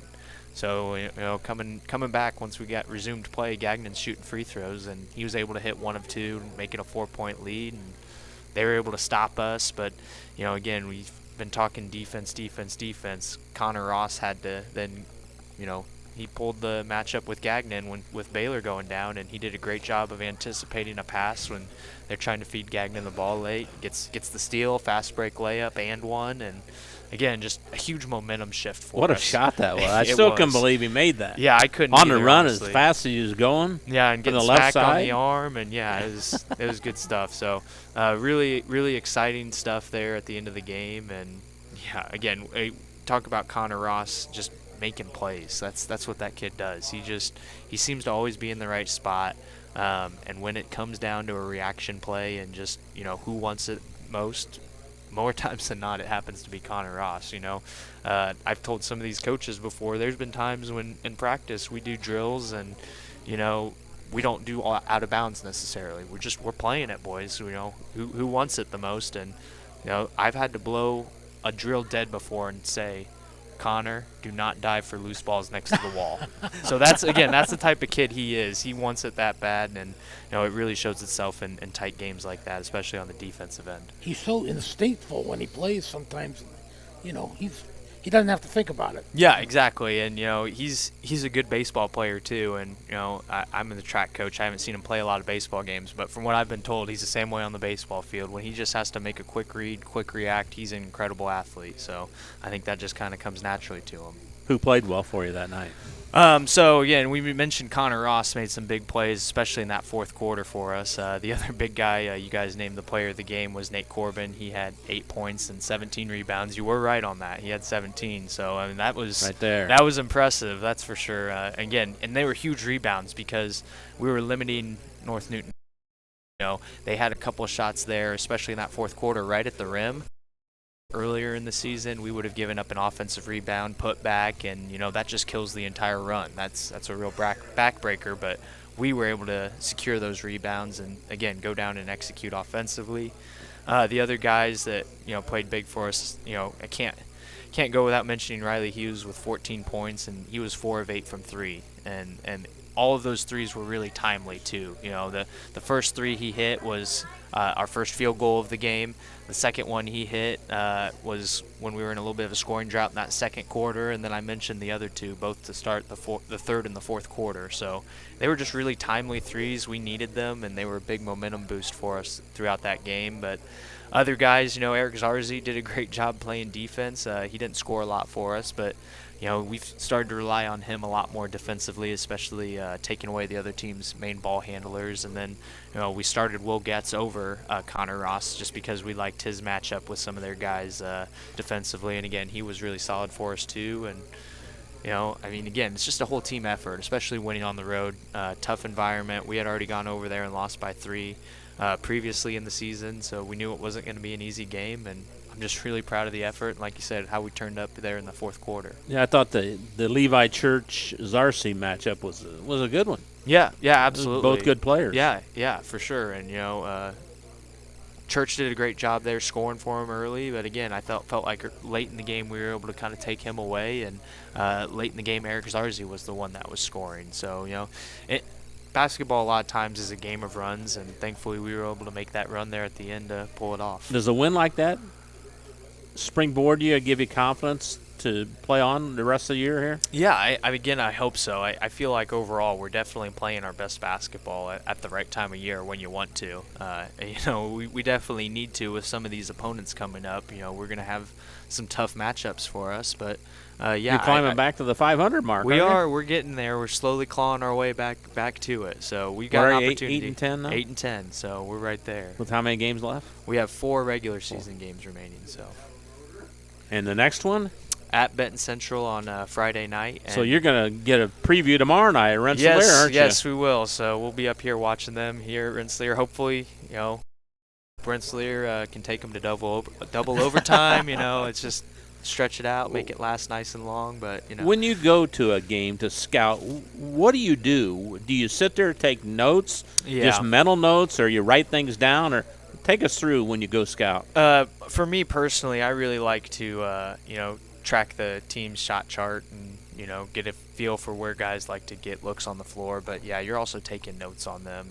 Maybe and pick up on, hey, this guy likes to shoot when he drives to the left. If he drives to the right, he's going to look to finish all the way at the rim. Or maybe you pick up on a guy when he's driving, he's really just looking to pass. You're just kind of looking for those little things and just pick up on the trends and what they like. And a lot of times I do like to go back and watch the game a second time on film if I can. So, again, just we trying to have pick it up tomorrow on those- night, so you can do yeah, that. So I'll have that opportunity for sure. And I know Coach Pulver will probably do a great job of sharing it with me as well if I asked for it. So, just looking for those little things. And again, you're also looking on the defensive end. Maybe what can we take advantage of? Maybe there's some different looks that they struggle with defensively, and then we want to try to capitalize on that. Or recognize. Again, some of these opponents we have coming up are going to play a zone defense. Benton Central, from what I've seen, is a man-to-man team. But, just picking up on what their weaknesses are and what we can try to attack and give us the best chance to score. Give us a scouting report on Benton Central. Well, they do something well because they're 13-5. Yeah, so. they do, what they've been really good at the last couple of seasons. They got some really quick guards who are all really capable shooters, and really all 5 guys on the floor for them can shoot, and that just really causes kind of a defensive nightmare because you can't sag off of anybody, even their big kid. And then when you go out on them, they're quick enough to drive around you. And when the help side comes, they can kick to another guy who can shoot. So really, all we can hope to limit their drives. We really talked about keeping them out of the paint and, contesting threes. And there's going to be some of those that we get a good contest. They're probably going to hit. And we just got to kind of keep playing the game and understand that over the course of the entire thing, hopefully they'll miss more than they make and we can pull out a win. Probably they're glad they're playing on a back-to-back night, the second of the back-to-back. Yeah, that definitely doesn't hurt for us. But I could be wrong. I believe I was told that this is their homecoming too. So even if it's on the second night of back-to-back, if that's the case, they're going to bring a great crowd. And really, anytime we go over to Benton Central, it's never easy. No. That's a great gym. It's a great atmosphere, and it's a tough place to get a win when you're going over there as a visitor. Got another game this week or no? That's it for us this week. So we've been enjoying these one-game weekends. You played a lot early, didn't you? We did. And, typically this is the time of year where we're making up some games, but we've been pretty fortunate this year weather-wise. So we going haven't back had to do that game on last Thursday, I can't get that game out of my head, but we talked off the air about how it tightened up the Midwest Conference. Boy, that really leaves so many teams now just fighting for the title. Yeah, absolutely. It really opened the door for us. Like we said, we had to have it if we wanted any opportunity. You got 2 losses? So we got 2 losses that, that gave North Newton their very first one. So if they had beat us, they would have gone to 5-0, and that would have definitely given them a share of the conference no matter what happened the rest of the season. So that was big for us to get that win. And, North Newton still has to play Frontier, and right now they're tied for the lead in the conference. So, if we're picking favorites, at Tri-County, we're kind of hoping Frontier can pull off the win to get North Newton to their second loss, and then we're going to be cheering for DeMont to beat Frontier as well so that we can get that 4-way tie. But as far as us, we have to take care of business in about 2 weeks here when we play Faith Christian for our own homecoming on the 17th, and if we want any of that to happen, because we still have that game on our schedule as well. If we lose that game, everything doesn't even matter. So that's really the biggest thing for us. How important is conference, in the big scheme of things? I mean, it is one of those things that it definitely has a history to it. You walk in our gym, we've got numbers from all the years that teams have won conference. At Tri-County, we've put a picture in the Hall of Fame. If you win a conference or a sectional, it doesn't matter. So we've talked to the boys about it is an opportunity to, be a part of school history. There's only so many of those chances you get in a 4-year career as an athlete in any sport, and especially basketball.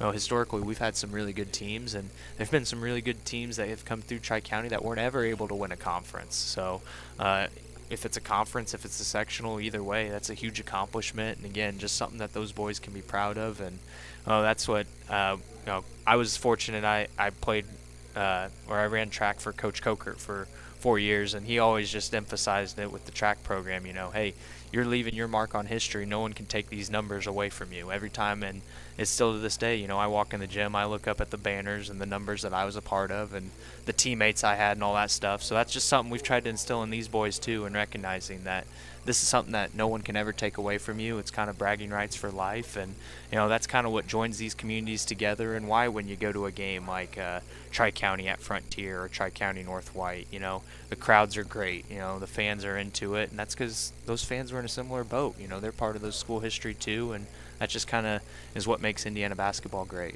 Get your boys to join the likes of Ryan Robinson and Yeah, Jeremy yeah, Gentry, exactly. There's some Mark great ones in the Grettencourt. history. Boy, I mean, yeah, you you had can some just go down the wonderful list. basketball Yeah, players. absolutely. So, Just one game this weekend? This yep, week? yep, just the one. So, Give us the JV update. How they doing? It's a 10-game win streak. They're on a Whoa. big one. Yes, Man. absolutely. They've been playing really good. Now, again, we've had a nice little run there, but we've been telling them, hey, and it's great that we're winning a lot of games, but at Benton Central is not going to be an easy one for you. So we're trying to get them mentally prepared for that one as well. But again, really good group of boys. We've kind of moved it down now where the main guys, we've got about 7 guys that play a lot of the minutes, and then a couple others mixed in there. But it's 5 freshmen and 2 sophomores, so that's pretty exciting. We've got the triplet boys, the Fosters, Nick, Trey, and Drew Foster playing. Clayton Atkinson's he's like a 6'4", 6'5" redhead in the middle. He can be a beast on the inside. Again, he's got a ton of potential, and I'm excited to see the future of him as far as we get him in the weight room this summer and working down low with Coach Cook. Coach Cook talks to me almost every practice. I can't wait to get Clayton Atkinson in the gym this summer. That's what it takes. Yeah, absolutely.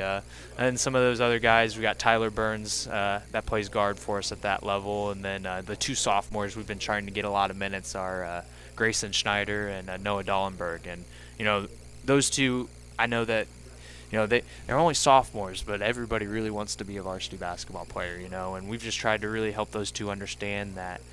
Them being competitive and them scoring points at that JV level is important, and that's going to help them because that's the role we want them in when they become varsity players. We want them to be scorers. We don't want them to just be role players. And this past Thursday over at Benton Central, those 2 guys both scored 11 points, and I think we only won the game by 6 points. So I told them both, I'm like, hey, both of you guys were the difference in that game because we can't win it if we don't have your points. So those boys have really improved as the season progressed, and again, they're moving more into a leadership role even as sophomores, and I think that's really important for them as they progress throughout their career. Ryan, thanks a lot for coming over. Appreciate it. Good luck Friday night. Maybe we'll see you tomorrow night. All right, absolutely. Thank you guys very much. Ryan Thanks, Harrington from the Tri-County Cavaliers back with more of the Coach's Cage on 3kgthecage.com. Indiana Farm Bureau Insurance Agent Joe Goodeman has been serving the Jasper County and surrounding area since 2009. Being involved in the area, Joe Goodeman has kept his interest in making sure he provides the best insurance for his clients. Whether you need life, car, home, business, farm and crops, or even renter's insurance, Agent Joe Goodeman will keep searching for the best policy for your valued investments. Call Indiana Farm Bureau Insurance Agent Joe Goodeman at 219-866-4694 or stop in at 2570 North McKinley Avenue in Rensselaer. High-quality personalized dental service is what they do at Hillcrest Dental. For over 40 years, generations have relied on Hillcrest Dental for beautiful, healthy smiles. Dr. John Ayler and Dr. Jack Drone look forward to seeing you for your next dental visit. For information or to set your appointment, call 219-866-7117. That's 219-866-7117 or visit hillcrestdental.net. Hillcrest Dental is a proud sponsor of all high school athletics. Working with our customers has been Kentland Bank's trademark for 87 years. We're dedicated to making your visit a lasting one, and helping you achieve your goals is our #1 priority. With 5 locations, Kentland Bank offers all loans needed for today's businesses and families, including car loans, mortgages, agriculture, and commercial loans. We're here to make your busy life less hectic by offering online and mobile banking, bill pay, and P2P payments. Member FDIC and Equal Housing Lender. All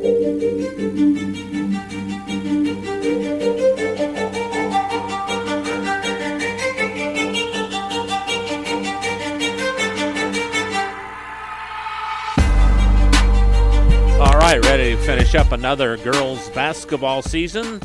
It's Lady Spartan coach Chris York joining us now, and Chris, thanks for coming over as always. And man, Sparty's made it to the championship game, didn't they? Yeah, I think that before the draw, and being 3-19 going into the sectional, I don't know that anybody would have considered us as a possibility to get to the sectional final. But then the draw comes out, and you have some things kind of roll your way, and that first game, we've already talked about that one. But that second game, it wasn't a guarantee. I mean, you look Against at who? It was against Whiting. Whiting. And you look at the John Harrell stuff, and they only had 7 or 8 wins, but there were a couple of games that didn't get reported. So they had 10, and it wasn't a guarantee. We played pretty well in that game. I mean, take us through the game. Well, in the first quarter, it was kind of like we let them hang around a little bit. It was 15-8. 15 points for us in the first quarter is a lot of points, the way we've been playing most of the year. You must not have turned it over. We didn't turn it over that much. I think it was kind of low. We had 6 in that quarter. And I just said, we're letting them stick around. The longer you let this happen, anything can happen later on. And we went into halftime, and we were up by 7, I think, 26-19. And it was, again, they're hanging around. But the third quarter, we really came out. We got stop after stop after stop after stop. I think we outscored them 7-0. They called a timeout. We got another basket, and we outscored them 20-6 in the third quarter. So Coach York could relax that fourth quarter. Yeah. No. Yeah. Yeah, a little bit. We got a chance to play everybody. We were up by as many as maybe 24 in the game. Wow. You I even relaxed in. I can't believe that. Yeah, and that's hard to do. Yeah. But, I keep track of possessions. And the goal is to see how close to 1 point per possession you can get. Right. And we had 23 possessions in the third quarter and scored 20 points. So that's really, really good, plus getting all the stops. We wound up with a 24 or so point lead, and we let everybody play, and they outscored us like 11-0 in the last 3 minutes. So the score wound up being a 55-40 win, but it was not that close. Who played well for you? We had McKenna. McKenna had 9 points in the first quarter, and then another 9 points in the third quarter. She scored 23. She had some rebounds too. She had 12 rebounds. Lexi Cunningham had 10 points and 6 rebounds. Madeline Erholtz had 4 points, and she had 12 rebounds and 5 assists. Cheyenne Cahill had 6 assists. Lexi had 4 assists. Lexi had 6 steals too. So there, it was again one of those stat stuffers. The one thing we didn't do great, a couple things we didn't do great. Our shooting percentage was only 17 for 50, which isn't real good. And we shot 12 for 23 from the free throw line. But the number of stops that we got, and just to pull away, it was one of the first times all season where the other team calls a timeout and the entire bench is jumping off the bench, and I'm running out onto the floor high-fiving, and all the girls coming off the floor had just so much energy because they were burying a team. Right. And it was a competitivism we hadn't seen most of the year. Even in the 3 games we had won, there wasn't that moment where they're coming off with this swagger, like, yes, this is what we need to do. So that was great. Going out there, myself all charged up, them coming off all charged up, and I said, I actually said, that's how you open a can on somebody, and you gotta keep it going, and they really did. So, that was really exciting, and it seems kind of odd, but that one game seems to kind of have tempered our attitude of how the whole season went. And as dumb as that might sound, we've been waiting and waiting and waiting for just things to kind of fall into place. And then we play that game that wasn't a guarantee, right? We could have gone into that game and laid an egg like we did so many other times, but we didn't. We took the bull by the horns and we made it our game. And yeah, you sure weren't the favorite going in. No, we were expected to lose 43-38. And just to go in and dominate and just come out of it with the kind of confidence that was squashed pretty quickly. You're playing Andrean, but we'll get to that in a second. But, I think it brings out more positivity throughout the entire season. Just that one game. You have a different outlook on what kind of progress we made through the season just with that one game. So, there's I think a lot of positivity that comes out of it. And then, the Andrean game, it was not great from the beginning. I mean, we were down 24-3 at the end of the first quarter.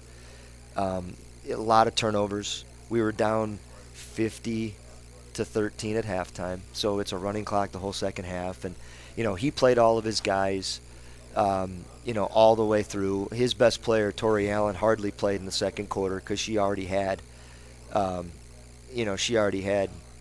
wait, that's not right.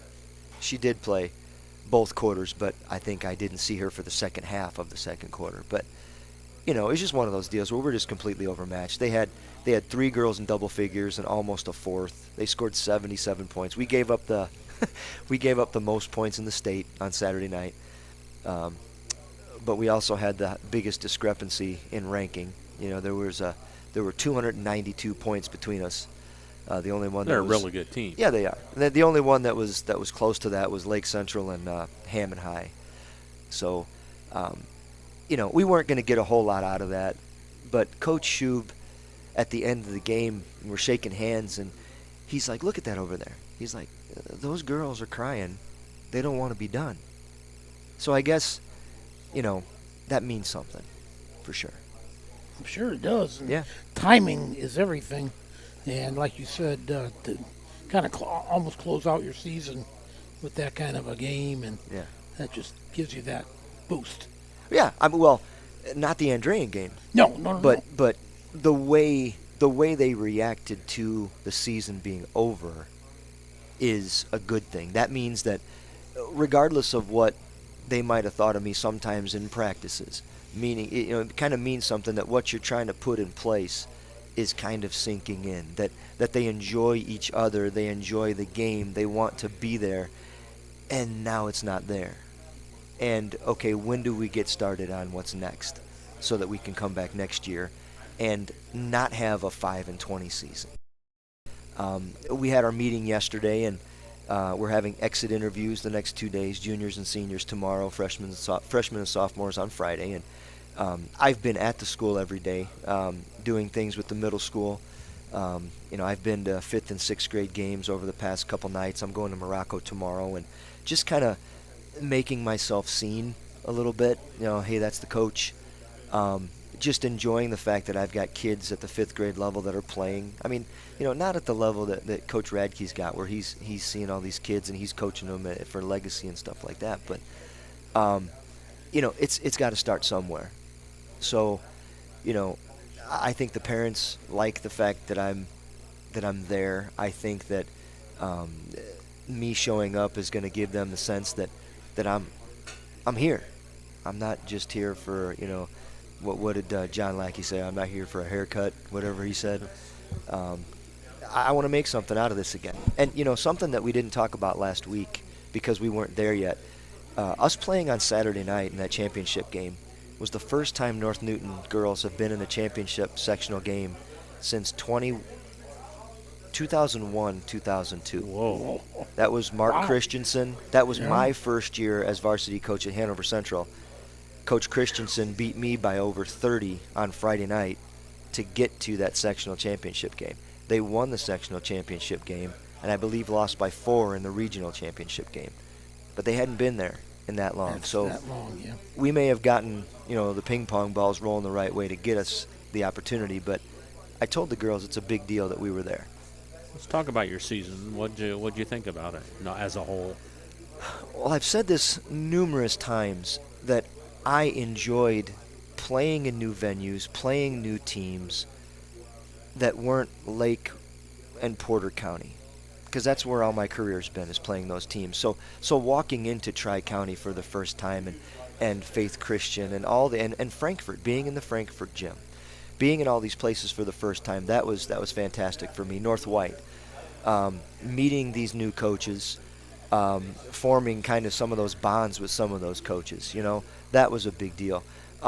This is your third head coaching after Hanover and Calumet, is that right? Yeah, the 1 year at Wheeler was an interim. I came in after Thanksgiving. In 2018 and finished their season out. So the day after Thanksgiving or whatever it was, through the sectional. But then 2019 was nothing, and then Calumet for 2 years, and now this is my first year here. So, I don't have tons of years of varsity experience, but I've been around the game all those times. But I think coming into this season with only one player with any kind of experience, there were lots of people that were on max preps, but that means that they put a uniform on and they played varsity in certain junctures, but really didn't get any time. So this year we had one player with varsity experience, and our entire season was a learning process. And 3-19 kind of says that. There were a few games I thought we could have played better. Maybe 3 or 4 more wins we could have eked out. But some of these teams were just flat out better than us, and we have work to do. When you have teams in our conference like Faith and Tri-County that don't have any seniors, and they're in the top 3 of the conference, that's a daunting thing for next year. West Central was ahead of us in the conference, and they don't have any seniors. So, these teams, we have some catching up to do. But, we've said this all season that, we had a lot of factory days for practice where we were trying to build on things, and we still have a long way to go. That's what the spring is going to be. That's what the summer is going to be. It's still going to be a lot of pass and catch and shoot and dribble.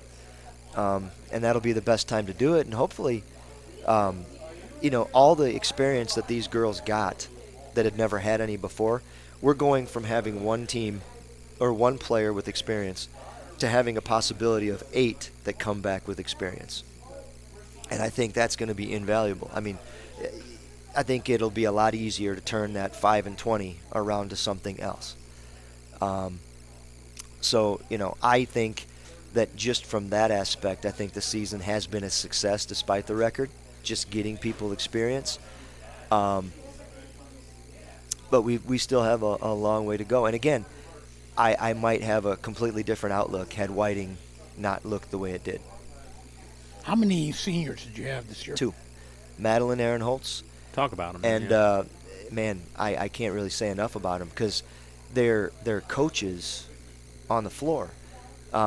They were the ones that were the most serious about things. They were the ones that when things were starting to go a little cockeyed in practice or whatever, they were the ones that would speak up.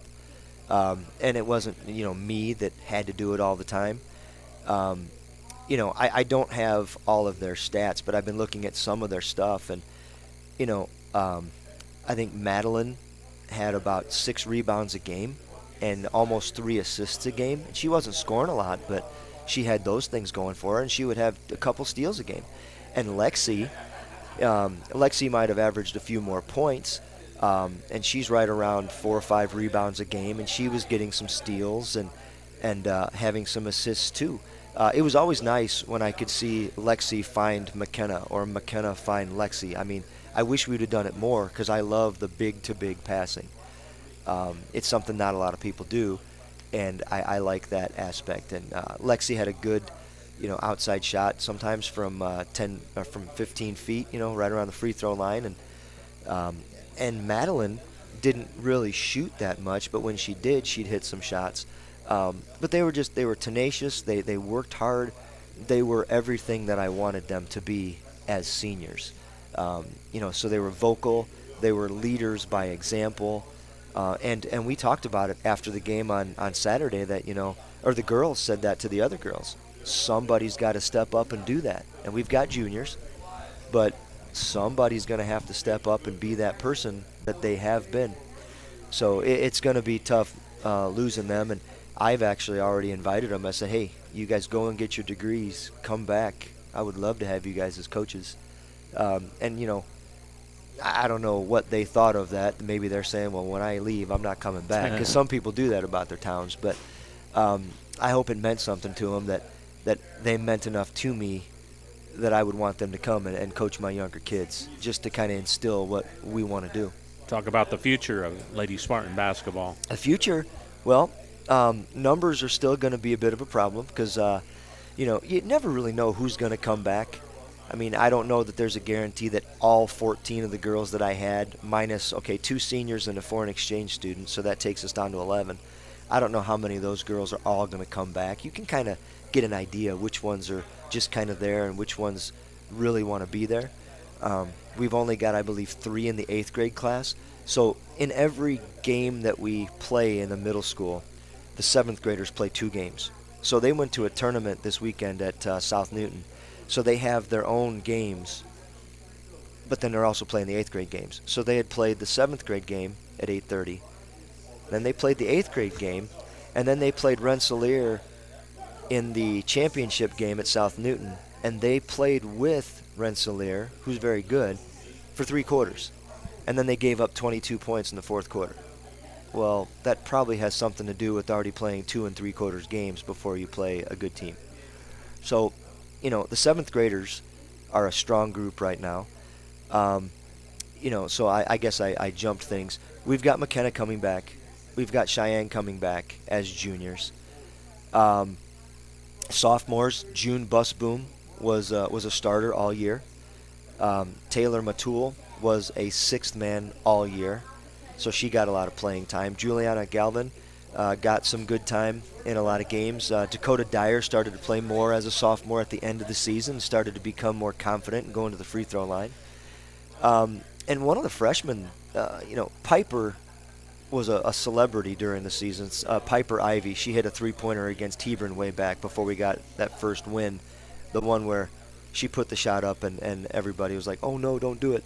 But she did it and she made it. But besides Piper, I think Andriana Barron looks like she might be somebody out of that freshman group who really seems to want to learn. And she stuck around these last couple of games and she's got a ball in her hand and a couple practices, I should say.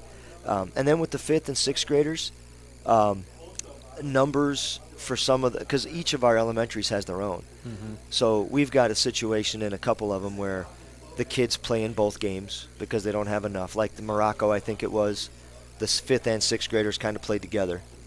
So they're playing double games. But I love the fact that the kids are playing and all that stuff. So that's what the future is. The future is whatever we're doing over the summer, everybody's invited. And everybody gets the chance to see what Spartan basketball is all about and just work on the basics and build it. Before we let you go, we always, our last time we meet, give the coach a chance to say some thank yous to the people around the organization there that make things go for you guys. So take it away. Yeah, I mean, all the parents for sure. I haven't heard much as far as negatives. Now, I don't know if Sam Zachary, our AD, I don't know if he's heard lots of things and he's kept it from me, but I think everything's been pretty positive. I think people kind of had an idea of what we were maybe in for, and then when it actually happened, I think maybe they like the fact that I'm working with the kids and that I'm present, and maybe the way I go about things in some ways is positive for them. So I definitely thank the parents for always being there. I mean, I come from a place where even at home games we had like 2 sets of parents. It was just, a great gym like Calumet was just completely empty and you heard crickets, right? So we don't have that. We've got a very good following. We've got parents and grandparents and aunts and uncles and other student body that come to our games. So that's really nice. So I thank all those people. I thank Sam for thinking I was the right guy for the job. I tried in 2019 and I wasn't the guy for the job. So he thought that I was this time, and I appreciate that opportunity and expect to do as much as I can with it. It just feels like the entire community just wants so badly to get back to what they were. I remember what they were because I felt it firsthand. My first couple of years, it was, play North Newton, get pounded by about 30. That happened for like 3 years, and then it went downhill again. So we need to build this up and put it back on the upswing again. But I thank you guys for sure. I mean, I said this on one of the very first shows that even when I was back in college, even in high school, you guys were there covering the KV sectional that I played in. Back when it was 4 Northwest Hoosier and 4 PCC teams, and being in college and knowing that you guys were at on Saturdays, you guys were at Hardee's downtown, and right? I mean, it does go back. Just always wanting the opportunity to be able to come and be on one of these shows. I mean, it's one more night a week that I'm gone, but I like to talk about my team. I like to talk about the game. I like the camaraderie here with the coaches. I think what you guys do is fantastic. I think it's good for all of our teams that are involved. So, I We definitely couldn't do it without appreciate you it. guys, that's for Right. sure. But all you guys do here is just fantastic. So I thank you guys for that. Well, Chris, we appreciate you coming over. I know sometimes it's hard to talk when you're not winning well like you should, and we really appreciate coming each Wednesday and love to do the games over at North Newton or the games you're involved with, and have a good off season, and we'll see you next year. All right? Yeah, and I hope next year that it won't be so difficult to talk about games, because I hope next year with some changes maybe to the schedule and just changes in our talent level, we'll be not talking about a 5-20 team, but something a lot more respectable. Chris York from the North Newton Lady Spartans, back with more of the Coach's Cage program on 3KGthecage.com. Hi, this is Chuck Clark with the Underwood Insurance Agency, formerly Preferred Insurance Group. Are you tired of being sacked every month with your auto insurance bill? Do you feel you just pay your premium to your agent and never hear from them? We at the Underwood Insurance Agency work with over 10 insurance carriers to get you our best rate and coverage we can, and we pride ourselves on serving our customers like they are our family. We are conveniently located in Remington and Lafayette. We can be reached at underwoodagency.com. Reach out to us to score big savings. Meet you at Arnie's, Rensselaer's go-to pizza, and so much more. Pizza, sandwiches, burgers are here. Don't forget about dessert. Wings, cheese sticks, garlic bread too. Arnie's pizza menu has something for everyone. Dine in or carry out in the best pizza in town.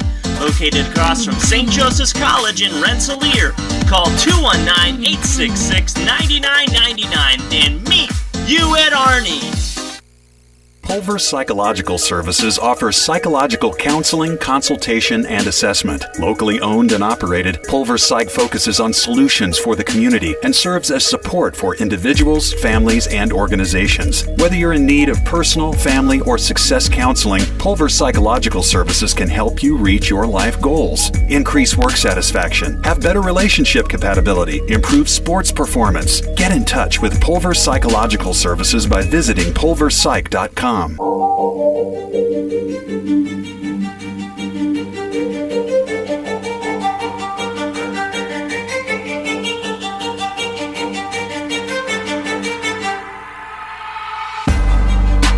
back to the Coach's Cage show on 3KGthecage.com, live from Arnie's in Rensselaer, right across from St. Joseph's College. Bill Shepard has stepped behind the mic now from the Kage Valley boys team. And Bill, you had a 1-1 week. Turn it over to you and take it away. Yeah, Bob, we started the week out on a Thursday night at Hobart for your typical Thursday night at girls sectional week game. Right. Last conference game of the year. Came into it with a 3-1 conference record, and I might have played from start to finish our best game of the year for a full 32. We came out with a 10-0 start. Prepared pretty well for Hobart, I thought. I mean, we worked on what we need to work on, but also worked on some of the things they like to work on, and we really came in as a confident group and just played really well. Though I mean, everything we did, we worked on. Everything we've emphasized, we did. I mean, it was just one of those games that, just as a coach, you kind of just are happy to see. Especially why can't that be every night? Yeah, but especially at this time of year, and I think I joked with you guys in December that I hoped we weren't peaking early when we were playing terrible, and obviously we're building at the right time, but anyway, yeah, we got out to a 10-0 lead. We were up 18-6 in the first quarter, and you're not going to outscore people by 12 or 15 every quarter. So the middle two quarters, it was kind of a wishy-washy back. I mean, it never got under like 9 or anything like that. It was one of those where we'd go up 15 and it'd be back to 10 and be up to 14, be down to 9. You can live with that. Yeah, just one of those deals. And going in the fourth quarter, then we were up by 13 going in the fourth quarter, 43-30. And then the fourth quarter we outscored them 22-11 to really finish off the game well with a 63-41 win in conference and finish 4-1 in conference for the second straight year. So that was good for us. Second, I mean, if Munster beats Andrean next weekend, we'll finish second again. But these last 2 years are the first 2 times that we finished second in the league. So really good ball game overall. Who played well for you? Leading us was Cam Webster with 23. Had a really good second quarter for sure for us, but he came out and he's been excellent since he's been turned over to the point guard spot out of basically necessity when Colton Pribble went down. But he's just been awesome, and he's starting to really learn how easy it can be for him to score by just playing under control and utilizing the big guys, And then Hayden Days wound up with 13 that game. Did really well again. Did you feed it to him like you said you were going to? Yep, and we did that night. Just, and as long as the guys keep doing that, we're going to be a tough team to handle. But and then we had a sophomore, Bobby Lalonde, who we moved up in January and has been starting the last 6 or 7 games, and he wound up having 15 for us. He's been scoring in double figures basically every game. So a sophomore. Yeah, I mean, scoring wise is not his issue. It's just sometimes he gets outsized on the defensive end, but I mean, if as long as he continues to try hard, he's a real quick learner. So our issue that night, though, to be quite honest, was with about 3.5 minutes left to go in the game. Cam Webster drove down the lane and came up and went down, and. It's like, and it looked really, really serious on Thursday. We thought it was a season ender on Thursday night, and anyway, it turned out on Friday we found out it wasn't as serious as we thought it was going to be, but it still held him out of Saturday's game. Ankle? Yeah, actually a midfoot sprain. We actually thought we thought we're not trainers or doctors, and we might have stayed at a Holiday Inn once or twice. We're not doctors or anything like that, but. As we thought it was when he was telling us where it was hurting and stuff. We're like, yeah, you broke your foot. How'd that happen? Just drove down the lane, went up for a shot, and came down just right smack dab on top of somebody's foot. Didn't turn it, just came right down on somebody's foot, just at the wrong angle. Yeah, and just kind of like just sprained it, and luckily wound up spraining it. And so he was out on Saturday, and Saturday we went to LaPorte and probably played one of the most talented teams that's on our schedule. And, we're down our, when we run out against Rensselaer, we start Colton Pribble and Cam Webster at guards, and when we run out against LaPorte, they're in street clothes sitting behind me. that's not good. No, especially, like I said, they're LaPorte. I mean, it depends on what day you catch them as far as how they're going to execute, but talent-wise, they're probably one of the top 2 to 3 talented teams we got on our schedule. They got a lot of ability, and going up there on a Saturday afternoon without those guys was a little bit difficult. And I might as well turn over to that page and see what's going on there. But with that said, we started not just that, but Jake Anderson, he was a junior who had been starting for us at guard and. In some capacity with Colton Pribble going down. He was out for a week and a half with a wrist injury. So this game at LaPorte was his first day back. So it's like I have 2 guards available for this game. One of them's a sophomore who's just started like 5 or 6 games, and the other one is a junior who has started some, but he's now coming back for his first day after a week and a half. And against a really talented ball club. Now, with that said, we got out to an 8-0 lead. Really? And we were up 22-20 at the end of the first quarter. So we were playing well, but as I told the kids, I was just on the coaches back here too. We hit 6 threes in the first quarter, and I literally told my coaches on the bench during that run, I'm like, this is the absolute worst thing that could be happening to us right now. Because you kept shooting them. Because of our inexperience at that on the perimeter, I just knew that they were going to forget. Wait a minute, when things are going mad, this is where we got to go. Where if Colton and Cam are out there, they're like, wait a minute, let's settle this down. We got to get the ball here, But, the threes are hitting. I just missed a couple in a row. The next one's going to go in. Listen, you got to get the ball inside. Things aren't going well. And our inexperience in the second and third quarter really showed up. LaPorte pressed us some, which, when you find out that, whoa, those 2 guys are sitting over there on the bench, so it's time to start pressing a little bit. And, so that that kind of hurt us some too. But it's just, and, nothing against the kids or anything. I mean, they played really hard. I called a timeout in the second quarter after a couple of turnovers, and we were down like 6 or 8 at that time. And, excuse me, and I just said, looking around you two, I said, you're it. To have fun out there. Have fun out there for 32 minutes, man. It's just one of those days. But that could make us better in 2 weeks. When Cam's going to play Friday night. Today was his first day back on the court. He looked pretty good. It's one of those things where it's going to linger a little bit with him. But it's not going to be something that's going to really hamper him. Unless he lands awkwardly or something like that again, where then it would just be another week. That's literally all it was. He did it last week Thursday. He's back on the court today. So, and you said Pribble's going to come back eventually? His goal right now is a week from Saturday at Hanover Central. Now, that's his goal, is to be ready to play on that game. That way, if we did that, and I even talked to him about his plan, but I told him if that comes to fruition, then we could start him. Theoretically start him senior night against North Judson the next game after that. I wouldn't start him his first game back.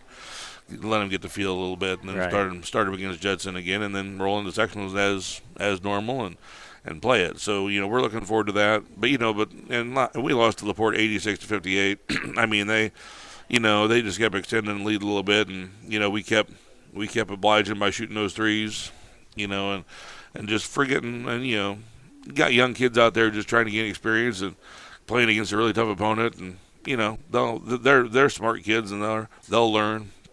And now, like I said, I think it makes us better for 2 weeks down the stretch or 3 weeks down the stretch or whatever, as long as they take the lessons and get better with it. I mean, we had Bobby Lalonde led us again with 16. So even though we played LaPorte, the sophomore had another nice scoring outing with 16 points.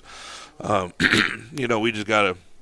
We had 4 other guys with 9, but that's what happens when you hit a lot of threes. You get a lot of 9s, But like I said, our inexperience showed in a couple areas, but that's when you have a roster like we had, sometimes you get that. And we were okay with it. We're going to use those as a learning experience and move forward and see if we can't get a couple this weekend.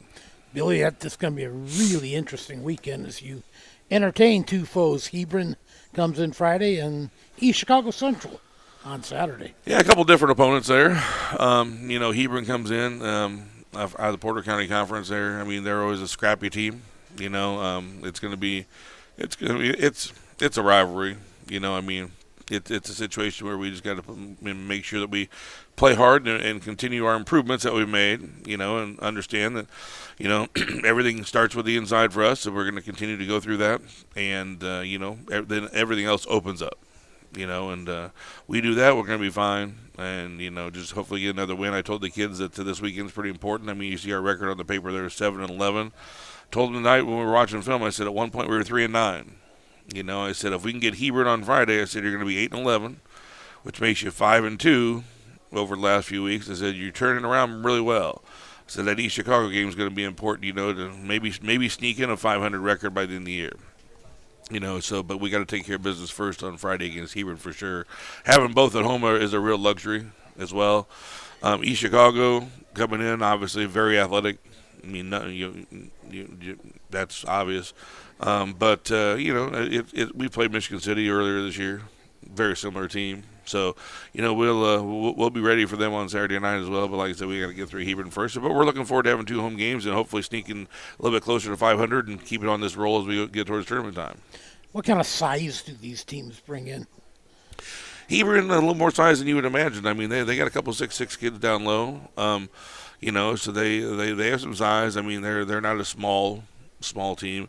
At the guard spot, they're a little bit small, but besides Cam, we at the guard we don't have a whole lot of giants out there either. So, they match up with us okay from that standpoint. I think we're a little stronger physically than they are, but we still have to take advantage of that, and sometimes we don't play to our strengths all the time.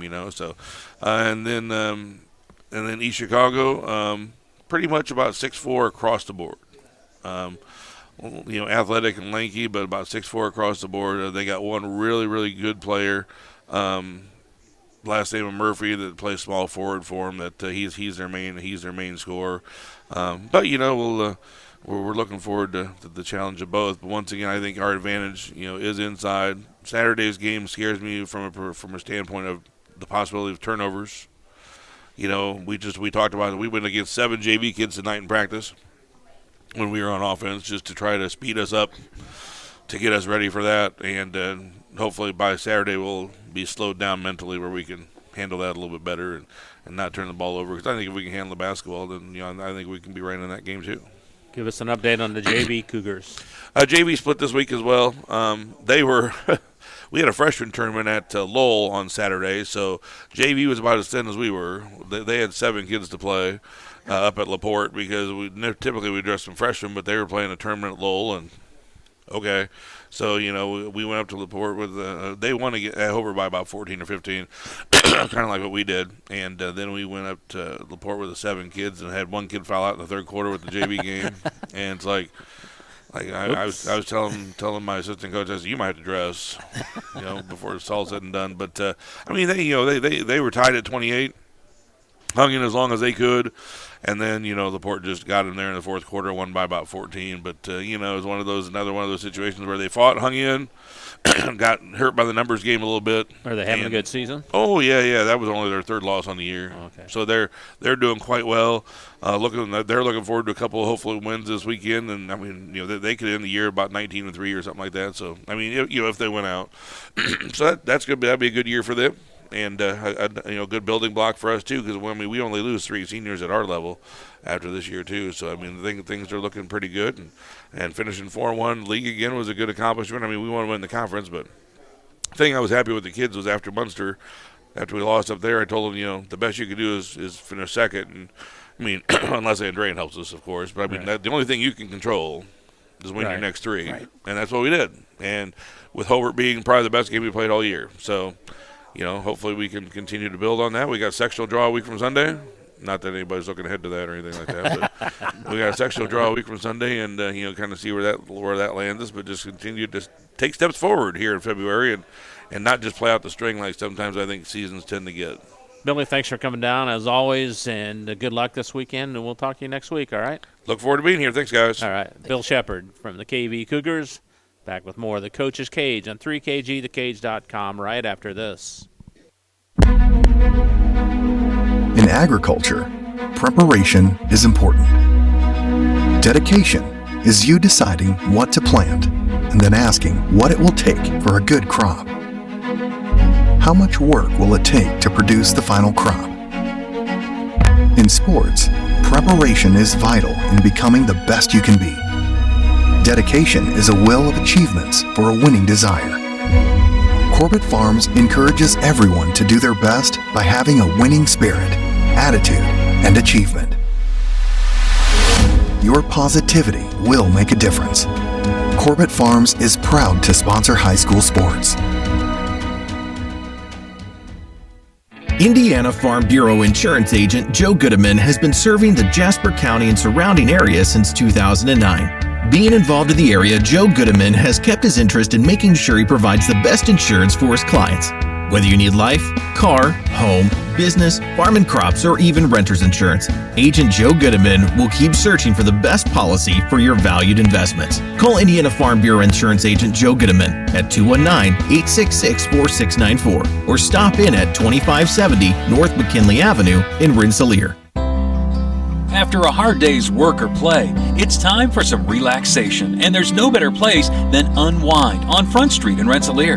For massage therapy, facials, spray tanning, yoga classes, and wellness, stop by Unwind. They also offer student-athletes 30-minute massages for $25. Alina would like to thank Unwind's loyal customers for their patronage since 2016. To make an appointment, call Unwind at 219-869-0290.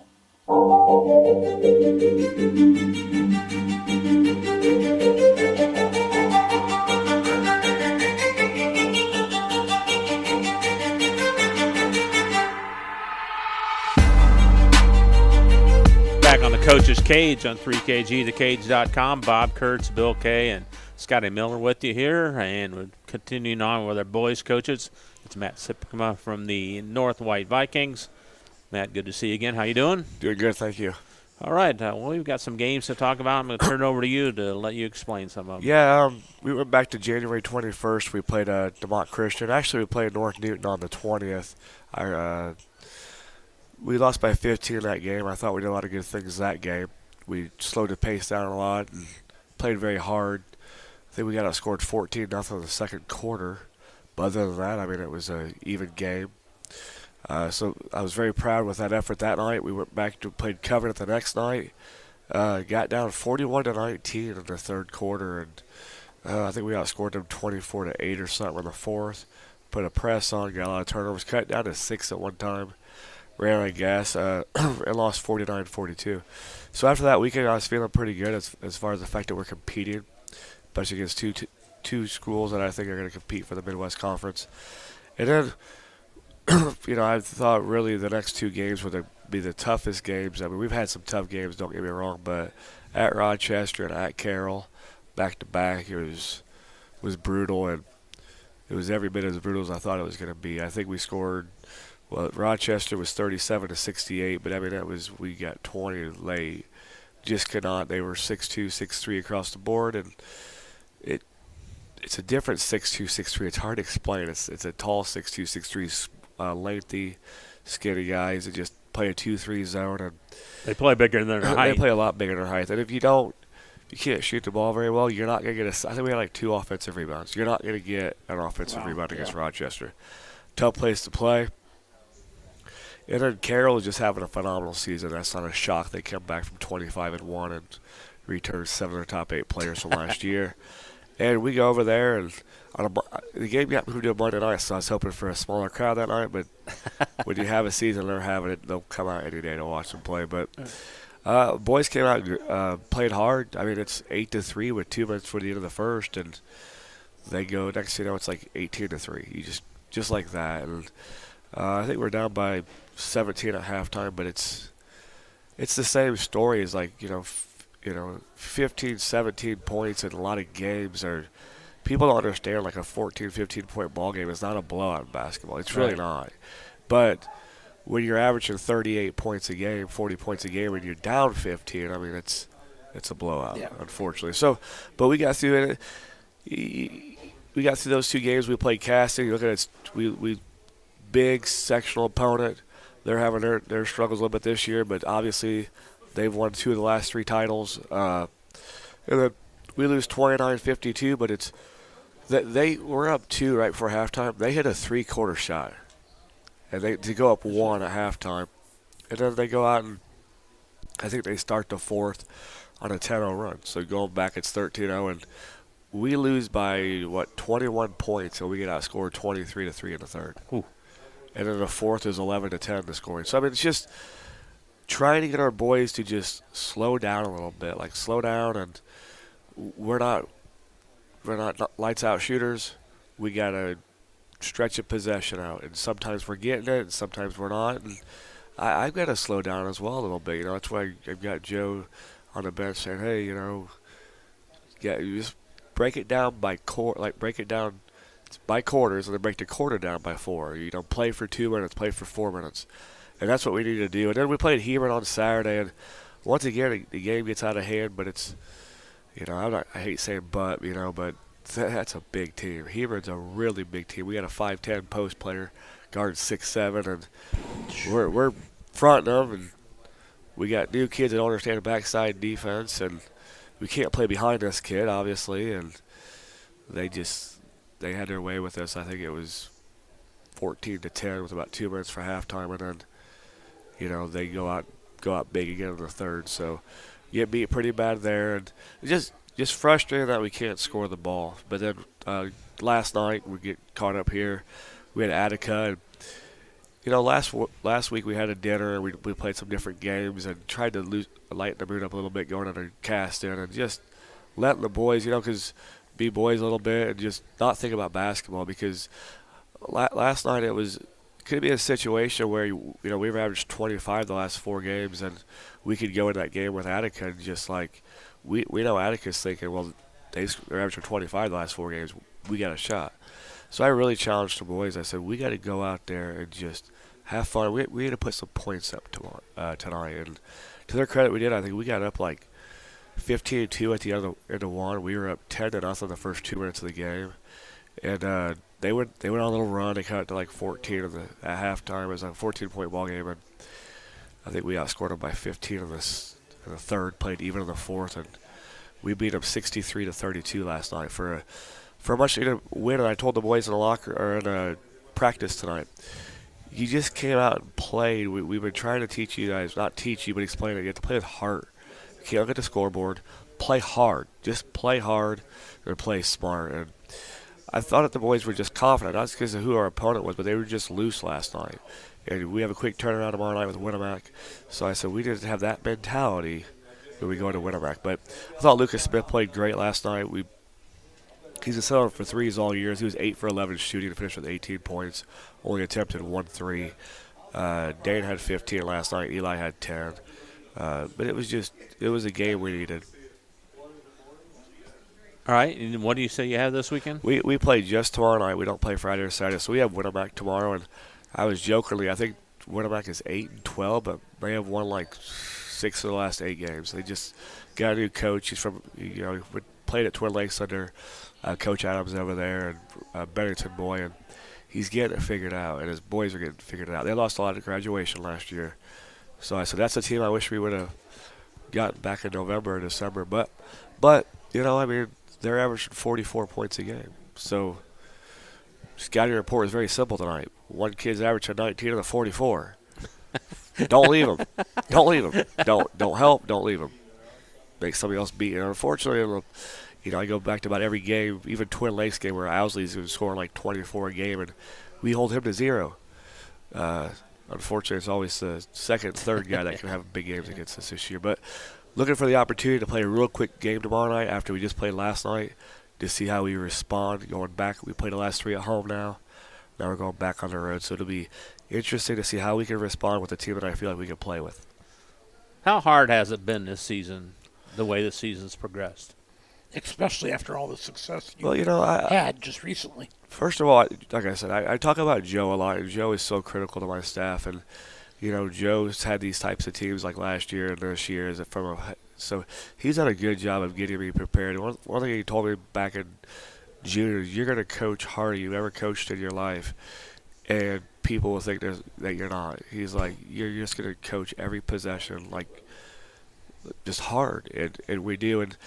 But going back, I know it's not varsity, but I've coached every level in boys and girls, right? And I've had teams where we've won 1-12, 1-13, and it's not fun.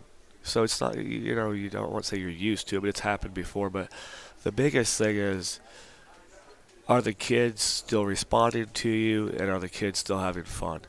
That's the bottom line, because, I even went home last night. I driving my son home from the game last night, and I was like, it was fun getting this win, but it was over that quick. You know what I'm trying to say? I lived 3 blocks from the school, and before I got home, I wasn't even concerned about winning. So just how quick it could go away from you. But also, it's been challenging. But the boys have had. Sometimes I've questioned their heart in a game. Like, have they quit in a game? If that makes sense. But that's human nature.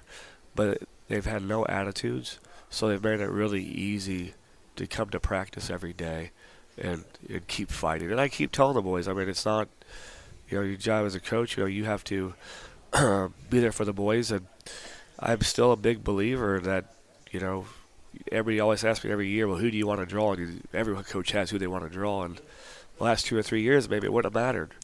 Of course it matters this year. But I still believe, if you get the right team or two on your side of the bracket, things can happen still good for you. What do you hope to accomplish from this point on until the sectionals? Well, every team in the sectional, I think we're 1-3 against our sectional opponents right now, but even like Caston and Tri-County and whatnot, we've been right there for 75% of the game. Tri-County right there towards the end. We're down by 3. We have to be able to be patient and hold the ball. We just have the guys when they get the ball, they just dribble right away. I'm like, where are you dribbling at? I don't know, Coach. Well, why are you dribbling? No. Set a screen. Reverse the ball. My favorite thing to say, reverse the ball. Hit a gap from the opposite side. Where are you going with that ball? I don't know. So it's just slowing down and let us dictate the game a little bit, right? Because when you get to a tournament, you're going to have to slow it down. So we've got, I think, 4 games left. I wouldn't say 4 winnable ball games, but 4 games that we should be in. So, going back to the last 2, being in those games a little bit, you just want to continue to build confidence like we built yesterday with the boys. Matt, appreciate you coming over, and good luck tomorrow night, and we'll talk to you next week. Sounds good. Thank you. Thanks, Matt. Matt Sipkema from the North White Vikings, back with more of the Coach's Cage after this. High-quality personalized dental service is what they do at Hillcrest Dental. For over 40 years, generations have relied on Hillcrest Dental for beautiful, healthy smiles. Dr. John Ayler and Dr. Jack Drone look forward to seeing you for your next dental visit. For information or to set your appointment, call 219-866-7117. That's 219-866-7117. Or visit hillcrestdental.net. Hillcrest Dental is a proud sponsor of all high school athletics. Pulver Psychological Services offers psychological counseling, consultation, and assessment. Locally owned and operated, Pulver Psych focuses on solutions for the community and serves as support for individuals, families, and organizations. Whether you're in need of personal, family, or success counseling, Pulver Psychological Services can help you reach your life goals. Increase work satisfaction, have better relationship compatibility, improve sports performance. Get in touch with Pulver Psychological Services by visiting pulverpsych.com. Working with our customers has been Kentland Bank's trademark for 87 years. We're dedicated to making your visit a lasting one, and helping you achieve your goals is our #1 priority. With 5 locations, Kentland Bank offers all loans needed for today's businesses and families, including car loans, mortgages, agriculture, and commercial loans. We're here to make your busy life less hectic by offering online and mobile banking, bill pay, and P2P payments. Member FDIC and Equal Housing Lender. See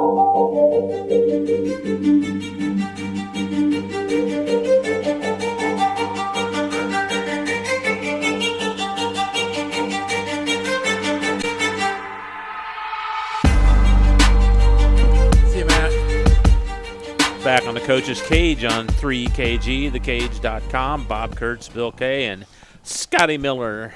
Of course, running things smoothly as always. Wes Radke has joined us now from the Rensselaer Central Lady Bombers. And Wes, you competed at the Benton Central Sectional. We talked about the first game, but you played Friday night then, right, against Benton Central? Yeah, we drew the home team and had to go out there and play against them for the third time in one You don't year. like that, do you? I don't. Playing a team that many I times. don't like playing a team that many times, and I don't know that Baxter necessarily, especially after that game, likes playing us 3 times. So but it is what it is. Nothing to do about it, I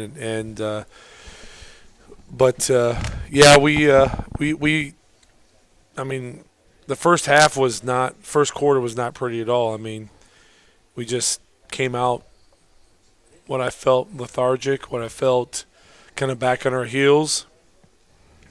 It was almost like we were trying to feel our way through a dark room, kind of like just, a little bit here's and there's, and we just didn't do a very good job of handling their pressure right from the start, and they got out on us 15-6, which, again, it's 9 points is not bad, but the wheels kind of fell off in that second quarter pretty bad. We only scored 7 to their 16, so at halftime it's 31-13.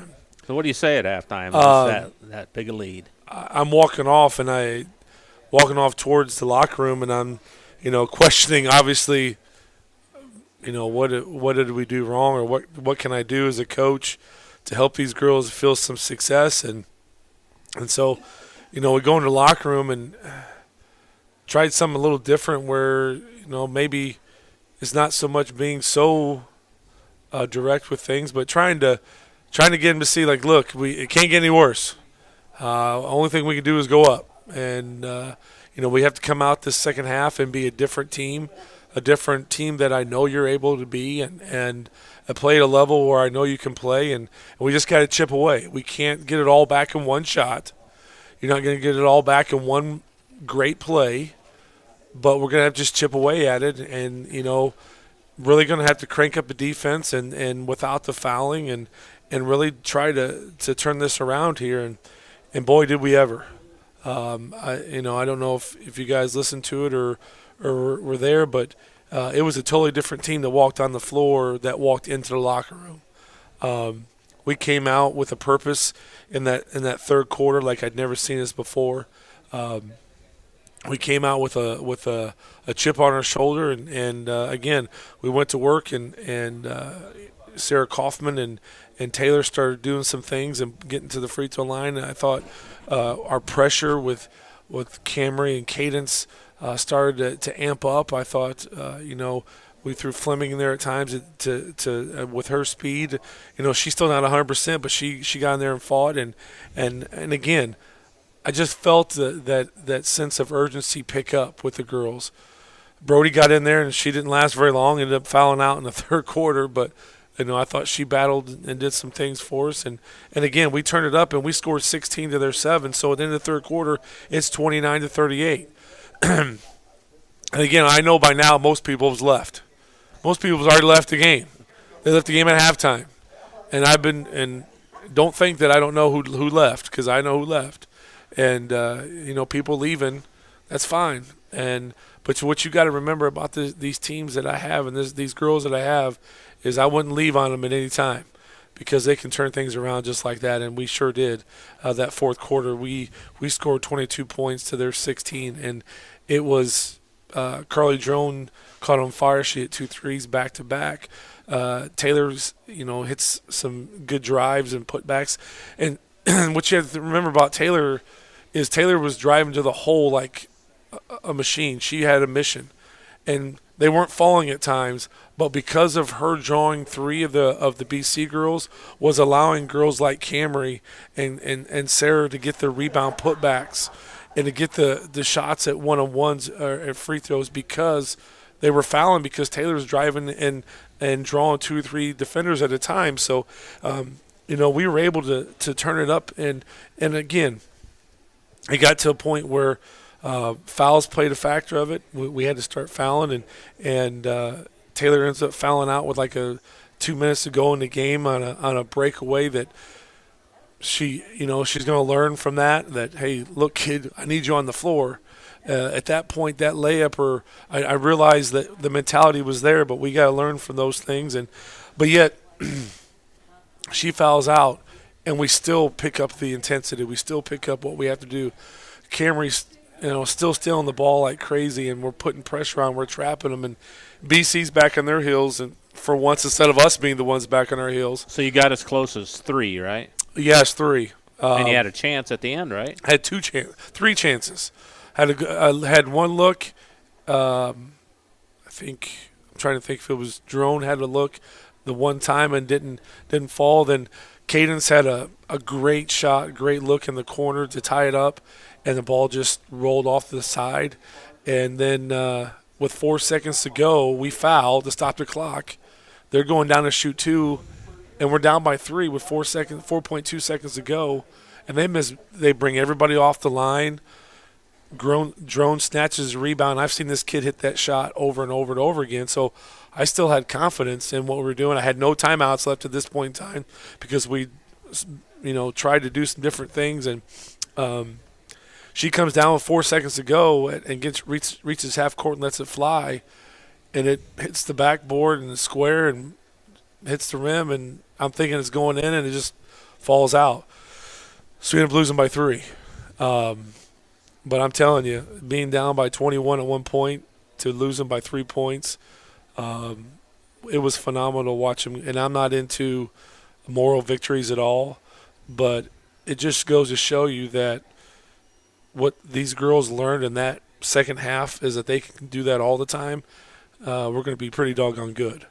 And, it was just one of those times where it just couldn't get over it again. Couldn't get over that same thing that we've had every other game we've lost, where we've put ourselves in a hole, started a game off, and we got to quit doing that. And the fouling and things like that, we just got to get better at. But very proud of the girls, very proud of their effort in that game. Again, I thought Taylor stepped it up to another notch, just really taking over. And again, she's got 2 or 3 girls hanging on her. She's still getting the shot off. It's not falling, but allowing other girls to get the rebound was a key to a lot of things we had to do. And again, between Cadence and Camry and a mixture of Jessie Fleming and Sarah doing some things, jumping and running and causing some havoc, we really turned them over quite a bit. I mean, they had 19 turnovers and to our 17, which is not good having 17, but, we turned them over more than we out-rebounded them by a whole lot more too. So it was just one of those nights where we just didn't the ball didn't fall in the hole for us. Who was the leading scorer? Taylor had 18 for us. Again, she was all over the place, doing some great things. She had 18 points, and then followed by Camry. Camry had 14, and then Sarah Kaufman had 10, and then Carly Drone was with 9, and then everybody else. Cadence not scoring usually she does. She struggled shooting the ball that night, but she was doing a lot of other things for us really well. So not having her score, and then of course Brody is usually good for 6-7 points, and her fouling out. I go home with her and I'm like, what are you? And her 5th foul, I couldn't get her off the floor soon enough. I mean, before I could get a sub in, she fouled again. I'm like, give me a break here, kid. And she's just like, I was just so hyped up that I just didn't have control. So there's some learning things we have to continue to learn at, it's just one of those games. And again, Fleming not being 100%, but giving it all she's got didn't help anything either. With normally she's good for 5, 6, 7 points as well. So it was just one of those nights. It just didn't happen. Coach, it seems like you mentioned Camry probably 3, 4, 5 times what she did in this game, and second leading scorer, 14 points as a freshman. To me, it seems like you guys, if you had one prolific scorer, you guys are so close with the other parts of this team. Could she be that as a freshman now? I really think Taylor is between her and Taylor. I mean, there's a mixture of them. I don't like to put my thumb on just one of those girls because they all have the ability to do that any given night. I mean, we've proven it at other times. It's just we've got to get more consistent at it. Who can turn themselves into that though? A consistent scorer next year. Taylor and Camry, and Drone and Brody and Sarah. I mean, pick your poison with them all. It's just I know we try to say that one player is the top, but to me, a good team, you can't key just on one person, because we've had games where people have face guarded Taylor, and we seem to struggle, and we've got to get past that. So that they can't face guard just one person. That pick your poison. At any given night, we could take over. And I thought in this game in particular, Taylor was the one that was stepping it up, and then Camry was benefiting from that situation. And again, Camry was stepping up and doing the things and rebounding like she's known to do throughout her career so far, and just really stepping it up and doing some really good things for us. So both of those two have the ability to be that prolific scorer, as well as Drone. I mean, you guys have seen when Drone gets hot, that kid can put some shots up quickly, and so she was your best 3-point shooter, wasn't she? Yeah, I mean she is the when she's on, she's on. But the game before Frankfurt, she was 0 for 7. So sometimes when she's off, she's off. So there's some things we got to get better at in the off season, and we're really going to work on that stuff. And again, 2 of the girls are not at 100%. And Fleming, as hard as she plays, and Brody. Brody has never been 100% all season long with a torn ligament in her big toe, which you all know you have to have your big toe, and it's painful. My kid came home every night.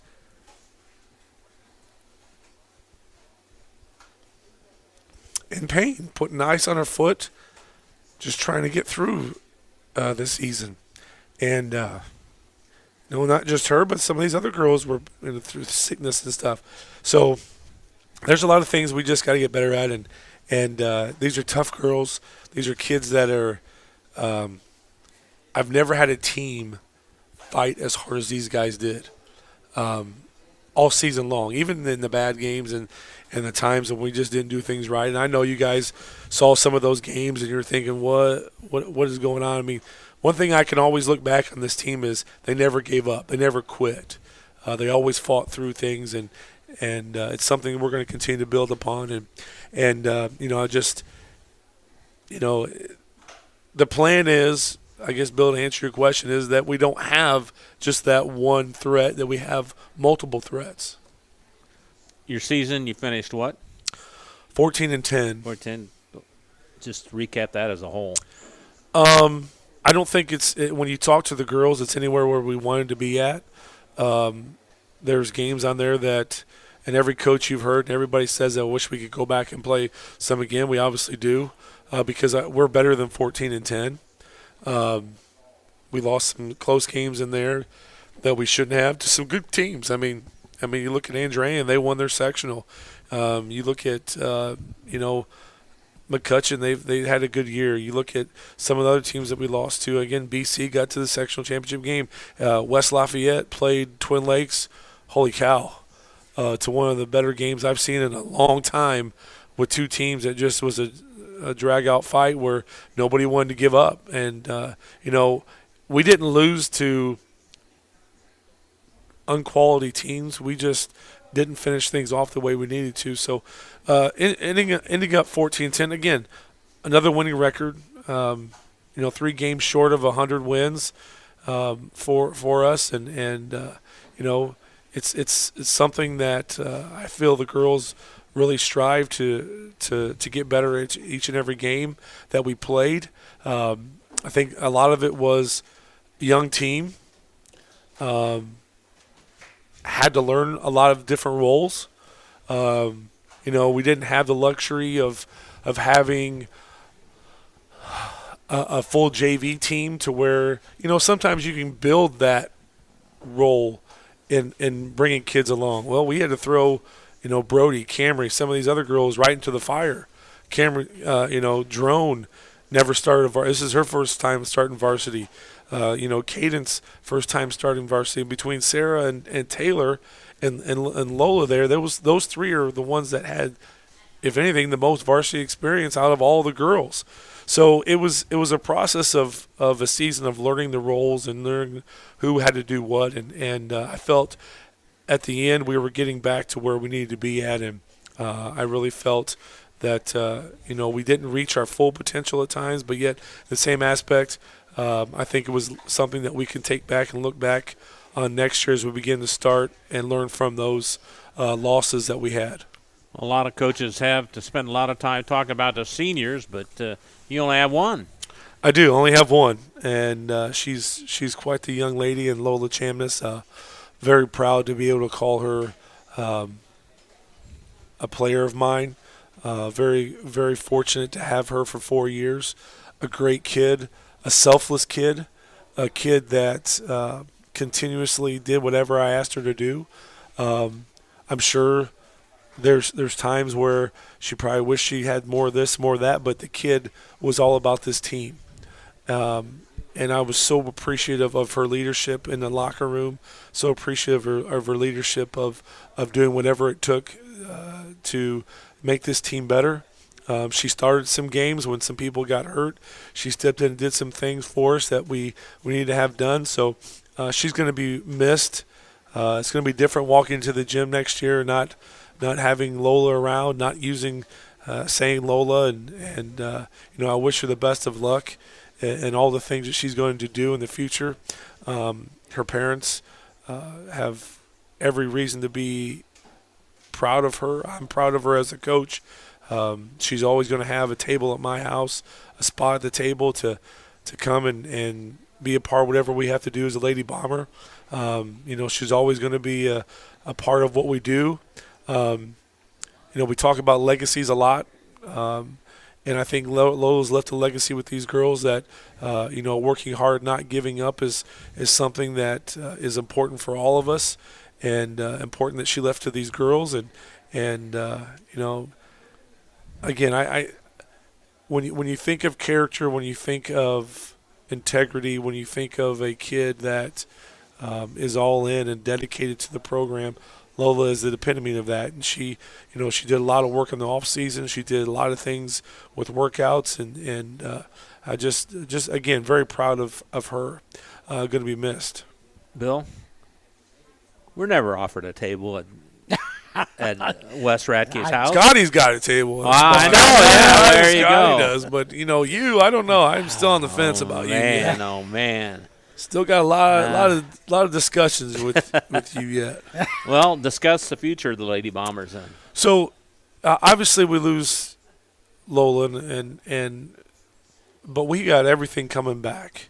It's not a rebuilding year. It's not what's Ratke going to do year. It's going to be a fun year, a year in which I'm excited for. I'm ready to go right now. As a matter of fact, if we could, to bring these girls back into the gym and do it again, and excited for what we have coming back, and looking forward to the practices and what we're going to be able to do, and then looking at my 8th grade class, that we have a good quality class there that's doing some really good things. So bringing them into the mix over the summertime is going to be fun.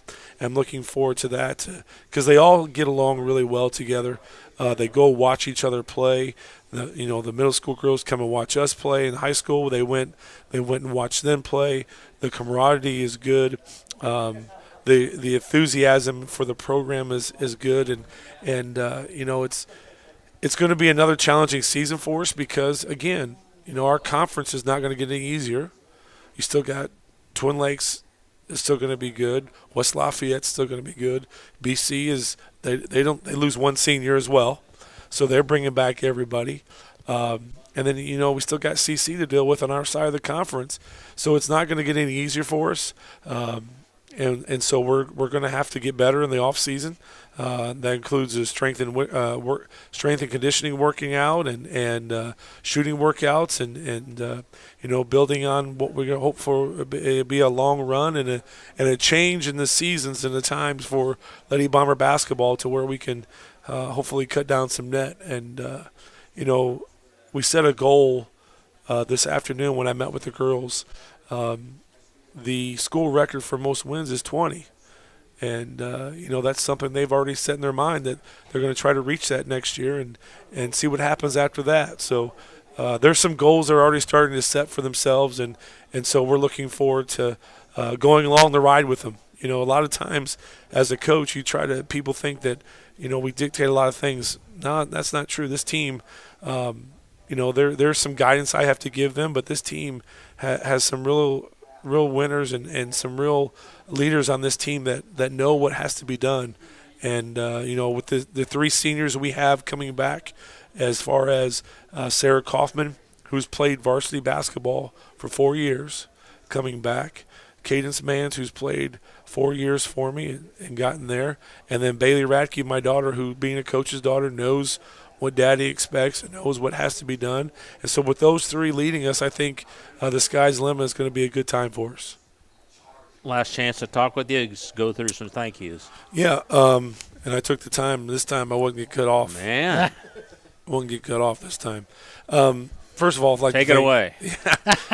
The good Lord and all the blessings that He's given me to be able to do this great job that I have and the enthusiasm that He gives me to coach these young ladies. And without Him, I couldn't do anything. So we thank the good Lord for that. And then, of course, my wife.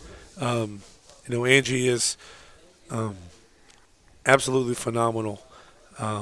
She must be. She puts up Oh, man. Wow. You just got brownie points there. Now you're not at my table anymore. Scotty, you're definitely the only one. He wasn't creeping up with anything, so I figured I had Wow. to fill the void. Beautiful, Bill. She absolutely is phenomenal. She loves every one of these girls like they're her own daughters. And she's a principal at West Central. With all the things that she does, she never misses a game. She's there rooting the girls on, supportive of what I need to do and where I need to be at. So I appreciate her more than what she realizes. And sometimes she's more of the coach than I am. Sometimes she has to bring me back down to the level of some sanity because sometimes I can go a little cuckoo on things. So she's the rock there with things. My 2 coaches have been with me from the start. Eric Van Meter. The guy is just phenomenal. He does a great job of with scouting with me and looking over things and just his knowledge of the game of basketball and his desire for these young ladies to be successful. He coaches the volleyball. He comes over and helps me with basketball. He just does an unbelievable job, and I can't say enough about him. Him and I are the girls have a joke where, we call each other boo because we're talking to each other all the time.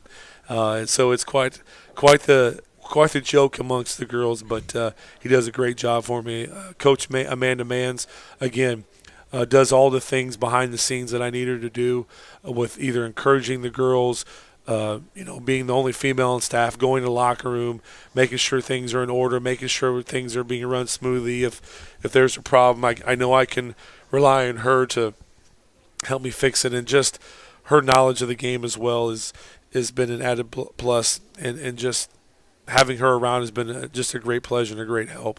Always willing to do whatever it takes to help these girls.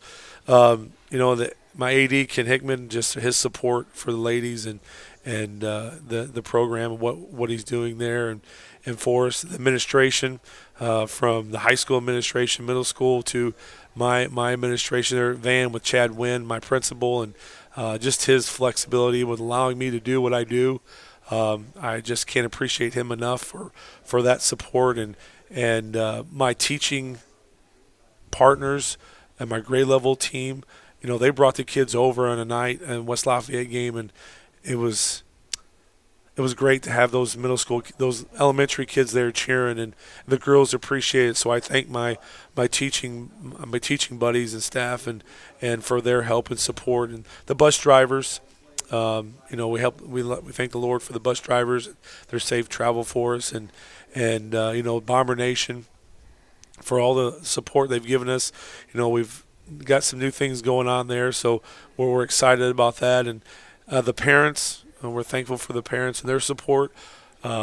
This group of parents, whatever I've asked them to do, wherever crazy thing we've been asked them to go to and where to go, they've been supportive of that, and it's great to know that they're there and have your back. The players, actually, I'm going to save them for last. Chris Meeks, him and I took on this venture of me coaching football and allowing me to coach football, but yet still going to do basketball things. And that coaching staff there of great men that are doing some great things to allow them to help me do that.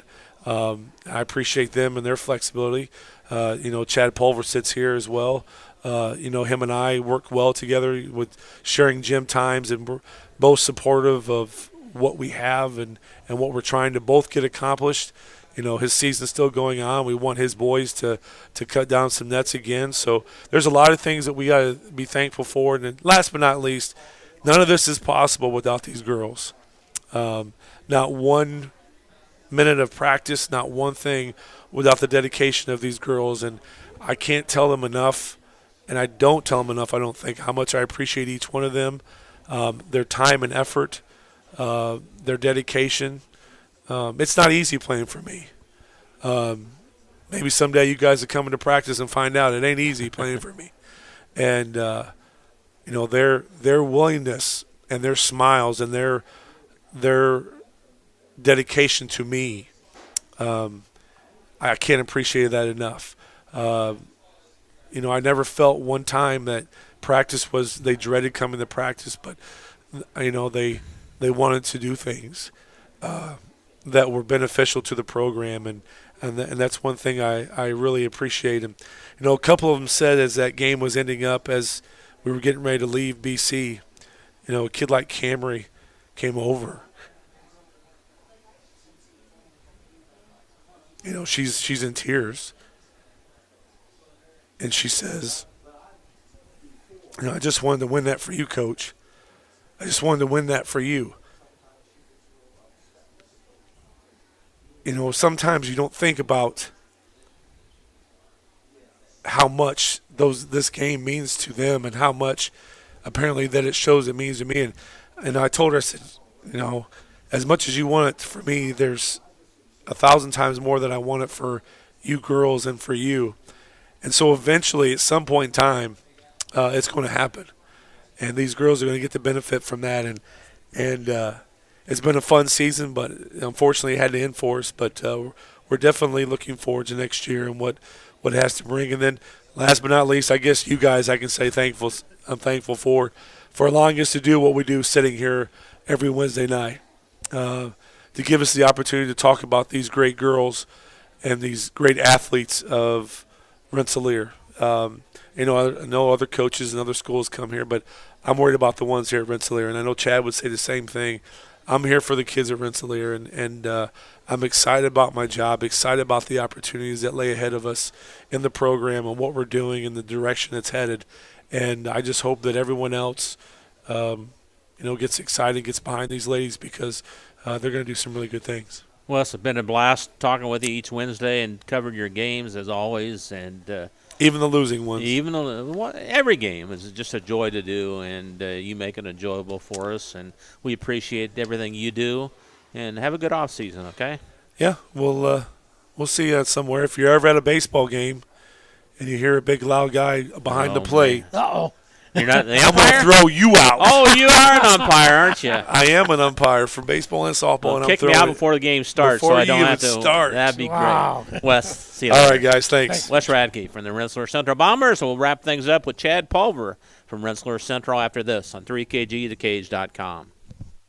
High-quality personalized dental service is what they do at Hillcrest Dental. For over 40 years, generations have relied on Hillcrest Dental for beautiful, healthy smiles. Dr. John Ayler and Dr. Jack Drone look forward to seeing you for your next dental visit. For information or to set your appointment, call 219-866-7117. That's 219-866-7117, or visit hillcrestdental.net. Hillcrest Dental is a proud sponsor of all high school athletics.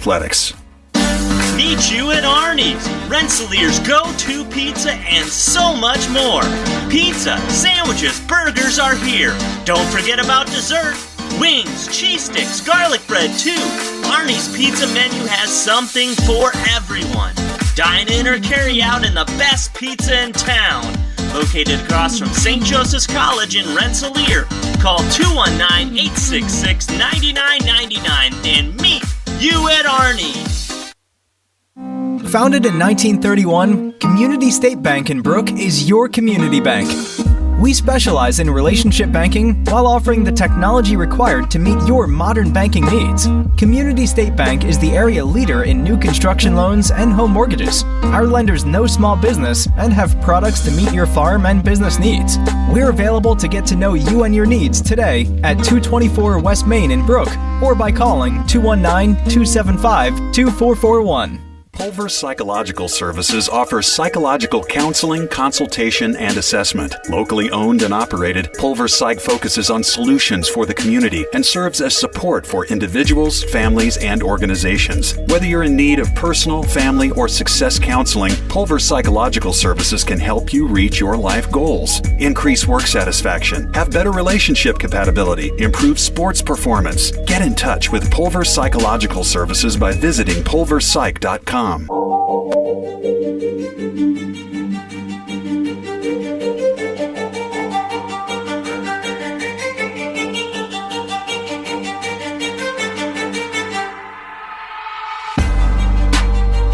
right, back on the Coach's Cage. We appreciate everybody hanging with us. When the girls' coaches visit for the final time, it's always a longer version here. You guys are just long-winded. I don't know why you blame it on the coaches. Yeah, I think got to blame it on just somebody. You guys. Hey, tomorrow night, 3KG will be at Rensselaer Central as we'll be live streaming the Bombers and the Bison. And you're fired up about Chad Pulver's joined us. Rensselaer Central, you're fired up about that game already. It's a big game for us. We'll save that. Okay, we'll save it. And we'll talk about what we had from last Wednesday. Saturday we went. Last Saturday we were at Delphi. Oh my golly! So, I watched some of that game. You guys were smoking. We played a good game. It was a very nicely orchestrated game. I think our offense was clicking. I think our defense was doing what it needed to do, and it created a lot of opportunities. And the guys took advantage of that. And putting up 72 points in any game is a feat. But I have to tell you that we had multiple people come up to us after the game and say, "We didn't realize you had 72 points." And it was because it was effortless. It was because the system allowed the guys to make open shots, and they made them. And so it didn't look like we were laboring. It looked like we were just finishing. And then to hold them to 42 points was also an accomplishment. They are a very good shooting team. They have 3 guys that are averaging over 35% from the three-point line. You guys, coaches, could relax for one game. Well, I wouldn't say we did that. But no, of course not. We did not do that, but we certainly were very happy with the way the guys played. I thought the guys really went in with a very structured they understood what we wanted to do and were able to do that, and then built their own energy. I mean, it was an early game on Saturday because the girls' championship was that night for sectional. So we had a noon tip for JV, which gave us about a 1:30 tip for varsity. And other than parents being in the stands, there might have been a spattering of a few other people. And so our guys had to create their own energy. They had to play for each other. And I think ultimately it's a really good learning opportunity, because when we go to play at Frankfurt, that first night on Tuesday, we might only have a few people there in the stands. And that's a big arena. Case Arena is a beautiful place. But when there's no one else there, you have to be able to create your own energy. And so it was on purpose that we went in on Saturday with the expectation of we have to play this like we're on the road in a place that we're not used to being, in a weird time at a weird place. And I thought the guys did very well with that. Who's your leading scorer? Tristan Wietrich had 22 that game. And so we spread the ball around. I think we had 9 guys that scored the game, but Tristan had a very good shooting game, had 4 3-pointers in the game. We hit, I think, 9 3-pointers. I think we were 9 of 12 for the game from 3-pointer. Can't you do that every game? Well, that's what we're trying to do that. And so it's not very often that guys finish a game and request to do a drill that we did all week long, and that's kind of what happened after that game. We had the payoff, and they immediately said we want to run that drill again. The drill gets them a lot of shots in a quick manner. They have to get their feet set. They're relying on good passes, and so it does a lot for them. And it's internal competition at the same time, and so we've kept it going. And so I hope that we're able to shoot like this tomorrow. Chapman back at full strength or no? The hope is yes, and so he played on Saturday, which was really good, and then he's been in practice this week. He had some illness on Monday, and so we're hoping that we can have him at full bore tomorrow, and he's so good at orchestrating the floor for us and being able to read the floor and distribute the ball as well as get to the hole and hit shots, and so he's a very important weapon for us. Yet you talk about how at the Delphi game you had scoring up and down the lineup. That is when you're your best, isn't it? When you have contributions on offense from everybody. Yes, and so it really does fold out to if we can get guys open looks and they are able to finish. So in other words, we're not asking guys to shoot 3-pointers that we wouldn't want to shoot 3-pointers. And it's not because they're not open, but we wouldn't ask them to do that. And so really it's the key of Noel Marchand had multiple games of double-doubles. And that's because we're getting him the ball where he can be effective instead of it being, well, we'll get Noel the ball at the top of the key. Well, it's not that we don't want him to have the ball there, but if we have Noel with the ball versus Corbin with the ball, Corbin's going to do something different with it. So it's knowing the personnel, and the guys are understanding that. They're trying to put themselves in better positions. They're moving with purpose, and we're moving with spacing in mind and screening for each other, and then picking, popping, dragging, pushing, whatever it might be, in order to get themselves in better space. And I think they're starting to understand each other better, and then that's a big component of our game right now. And so, going against the North Newton and Hebron, they went zone on us, and that's a different style, it's a different pace, and so we had to trudge through those, and then we're able to focus on that zone and hopefully get better at it. Whether we see zone tomorrow or not, I don't know. We're prepared for it. We could throw zone if we wanted to throw it. At the same time, we're a man-to-man team. I'm pretty sure BC is a man-to-man team. It doesn't mean they won't throw something at us, but we're pretty sure that they're going to go man-to-man against us. 13-5 against 13-5. That's true. You played them once already, and it didn't go as you expected. Yeah, it was an overtime loss. Tell us about the first game before you talk about the scouting report. Well, the first game, unfortunately for us, was our first loss of the season. We went into overtime. They hit a pretty big 3-pointer to tie the game at the buzzer, and then we had a chance to tie the game in the overtime buzzer, and it went in and out. But we were trying to figure some things out. We had at that point just lost Cass. Weren't sure what was going on with the knee, and so you take a starter from the previous season, a guy who's been in the rotation for years and had played all summer long in a certain way, in a certain style, and remove him it probably impacted the game a little bit. Our guys played hard. We were scrappy. We fought to get points. We put them in a tough role defensively. But, looking at it, it was 55-57 in overtime. Right now we're holding teams to less than 46 points a game. And that's because our defense has tightened up very differently, and that happened right after the turn of the year. We had a couple blips in there. You put Lafayette Central Catholic, we gave up 75 points. But everyone else, it's basically been, I think the next one was Hebron. They scored 59. But everyone else we're keeping in the 40s, and that's not by accident. I mean, we put a lot of time, a lot of energy into that defensive side of things, hoping that it gives us more possessions. And I think that if we were able to run that again, we probably would have a different result. And that's what we get to find out tomorrow. So let's run it again. Give us a preview of tomorrow. What do you expect? So they are a very hard-nosed, gritty team, and they have a dribble drive type of style, which will come off the top of the key from the wing, and they want to get downhill, specifically into the paint, even to the block. If they're not going to shoot it, they're going to do it with what we call a stride step, and they're going to kick it out. And so if you're in the wrong position, they have guys that will knock down the three over and over and over. So last year when we played them early in the season, we played them in the tournament, the early season tournament in Lafayette, and we're holding the floor and we just couldn't pull away from them. And what it was is we would score 3 or 4 baskets, and then they'd hit a 3 and another 3. And so we're scoring 6 and 8 seemingly the hard way, and then they just hit one of their 4 or 5 shots as a three-pointer. And then so game of percentages caught up to us, and we couldn't quite get over the hump with that. And then later on in the season, they did it again. And so over the summer, we scrimmaged them.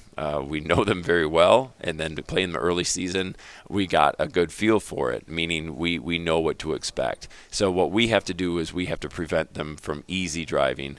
And we have to, number 33, Sisson, we have to make sure that he doesn't have open looks. He's 6'6". He's got a real quick shot. He's a catch-and-shoot type of guy. And so we have to make sure that he's not getting easy touches. Number 31, very comfortable with the ball. We drive both right and left, as well as can hit the outside shot.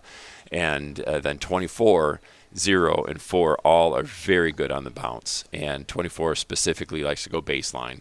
And so any team that's not ready or willing to cut him off on the baseline, he can score easily in the double digits, sometimes in the 20s if you're not really paying attention to him. He can leap very high, finish over the top of people.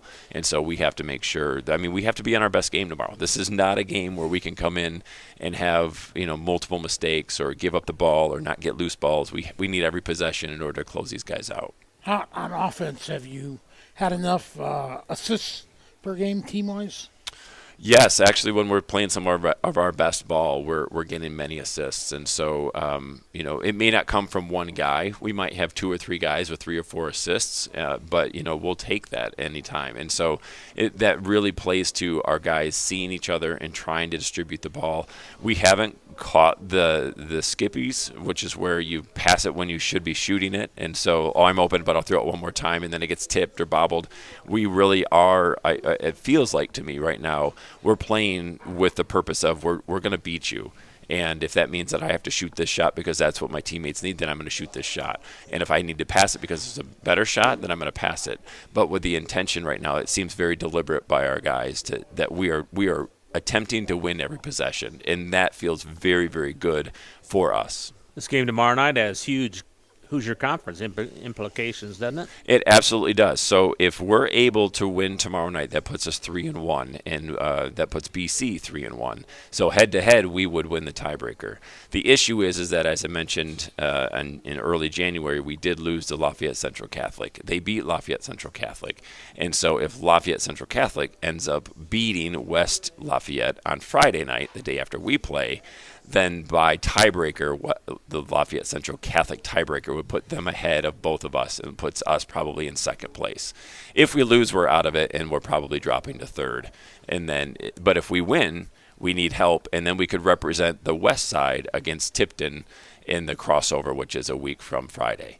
And so we're very excited. We, as a basketball team, have never won the Hoosier Conference, and so to be in this mix is a really nice opportunity for us. We want to represent well. Hopefully we we come away victorious tomorrow night and have a chance. We'll be rooting for the Red Devils like never before if that's what happens. Any other games this week or no? Nope, that is it. We just have the one game. Oh, I'm sorry. That's not true. We have Frontier on Saturday. We travel to Frontier on Saturday. Not worried about that yet, are you? Well, I wouldn't say I'm not worried about it. I know about it. I've actually watched film on them. They have a really good player in Hoover. He's a very good scorer. He's a very solid player for them. His father is the coach now there. Jerry Hoover, if you know that name, it's his grandson is the player. His son is the coach. And so they are a solid team. They're much improved over previous years. And so we will have our work cut out for us for very different reasons. But we have to make sure that we're really focused on tomorrow night, and that gives us one day in between. Quick update on the JV Bombers.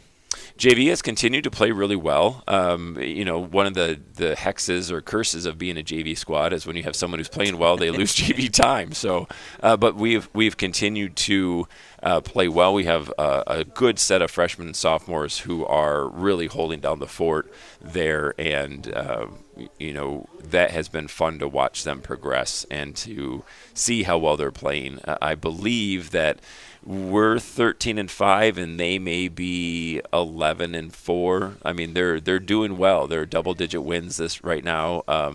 They lost to BC the first time they played by 2 points, and we recounted it today.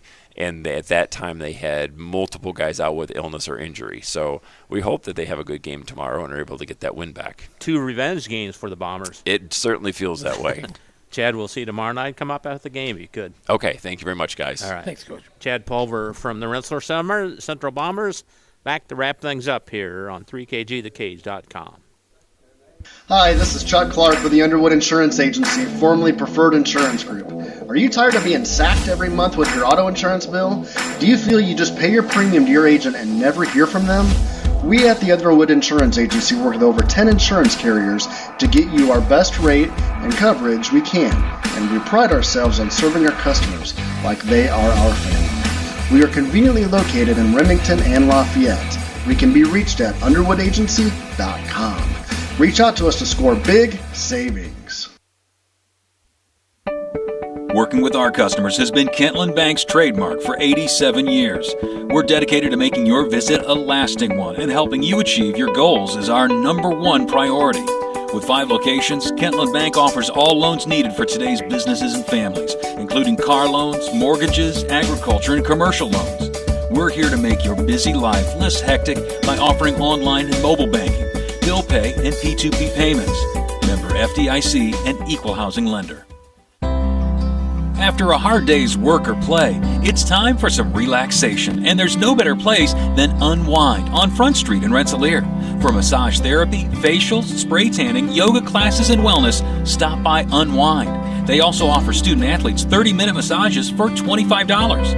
Alina would like to thank Unwind's loyal customers for their patronage since 2016. To make an appointment, call Unwind at 219-869-0290.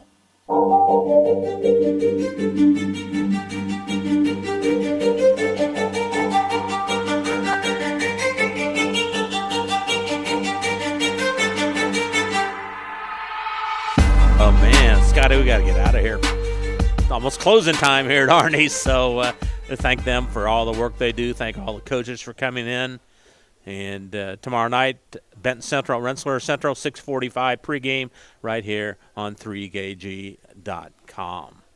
For my partners, Scotty Miller and Bill Kay, Bob Kurtz, so long, everybody.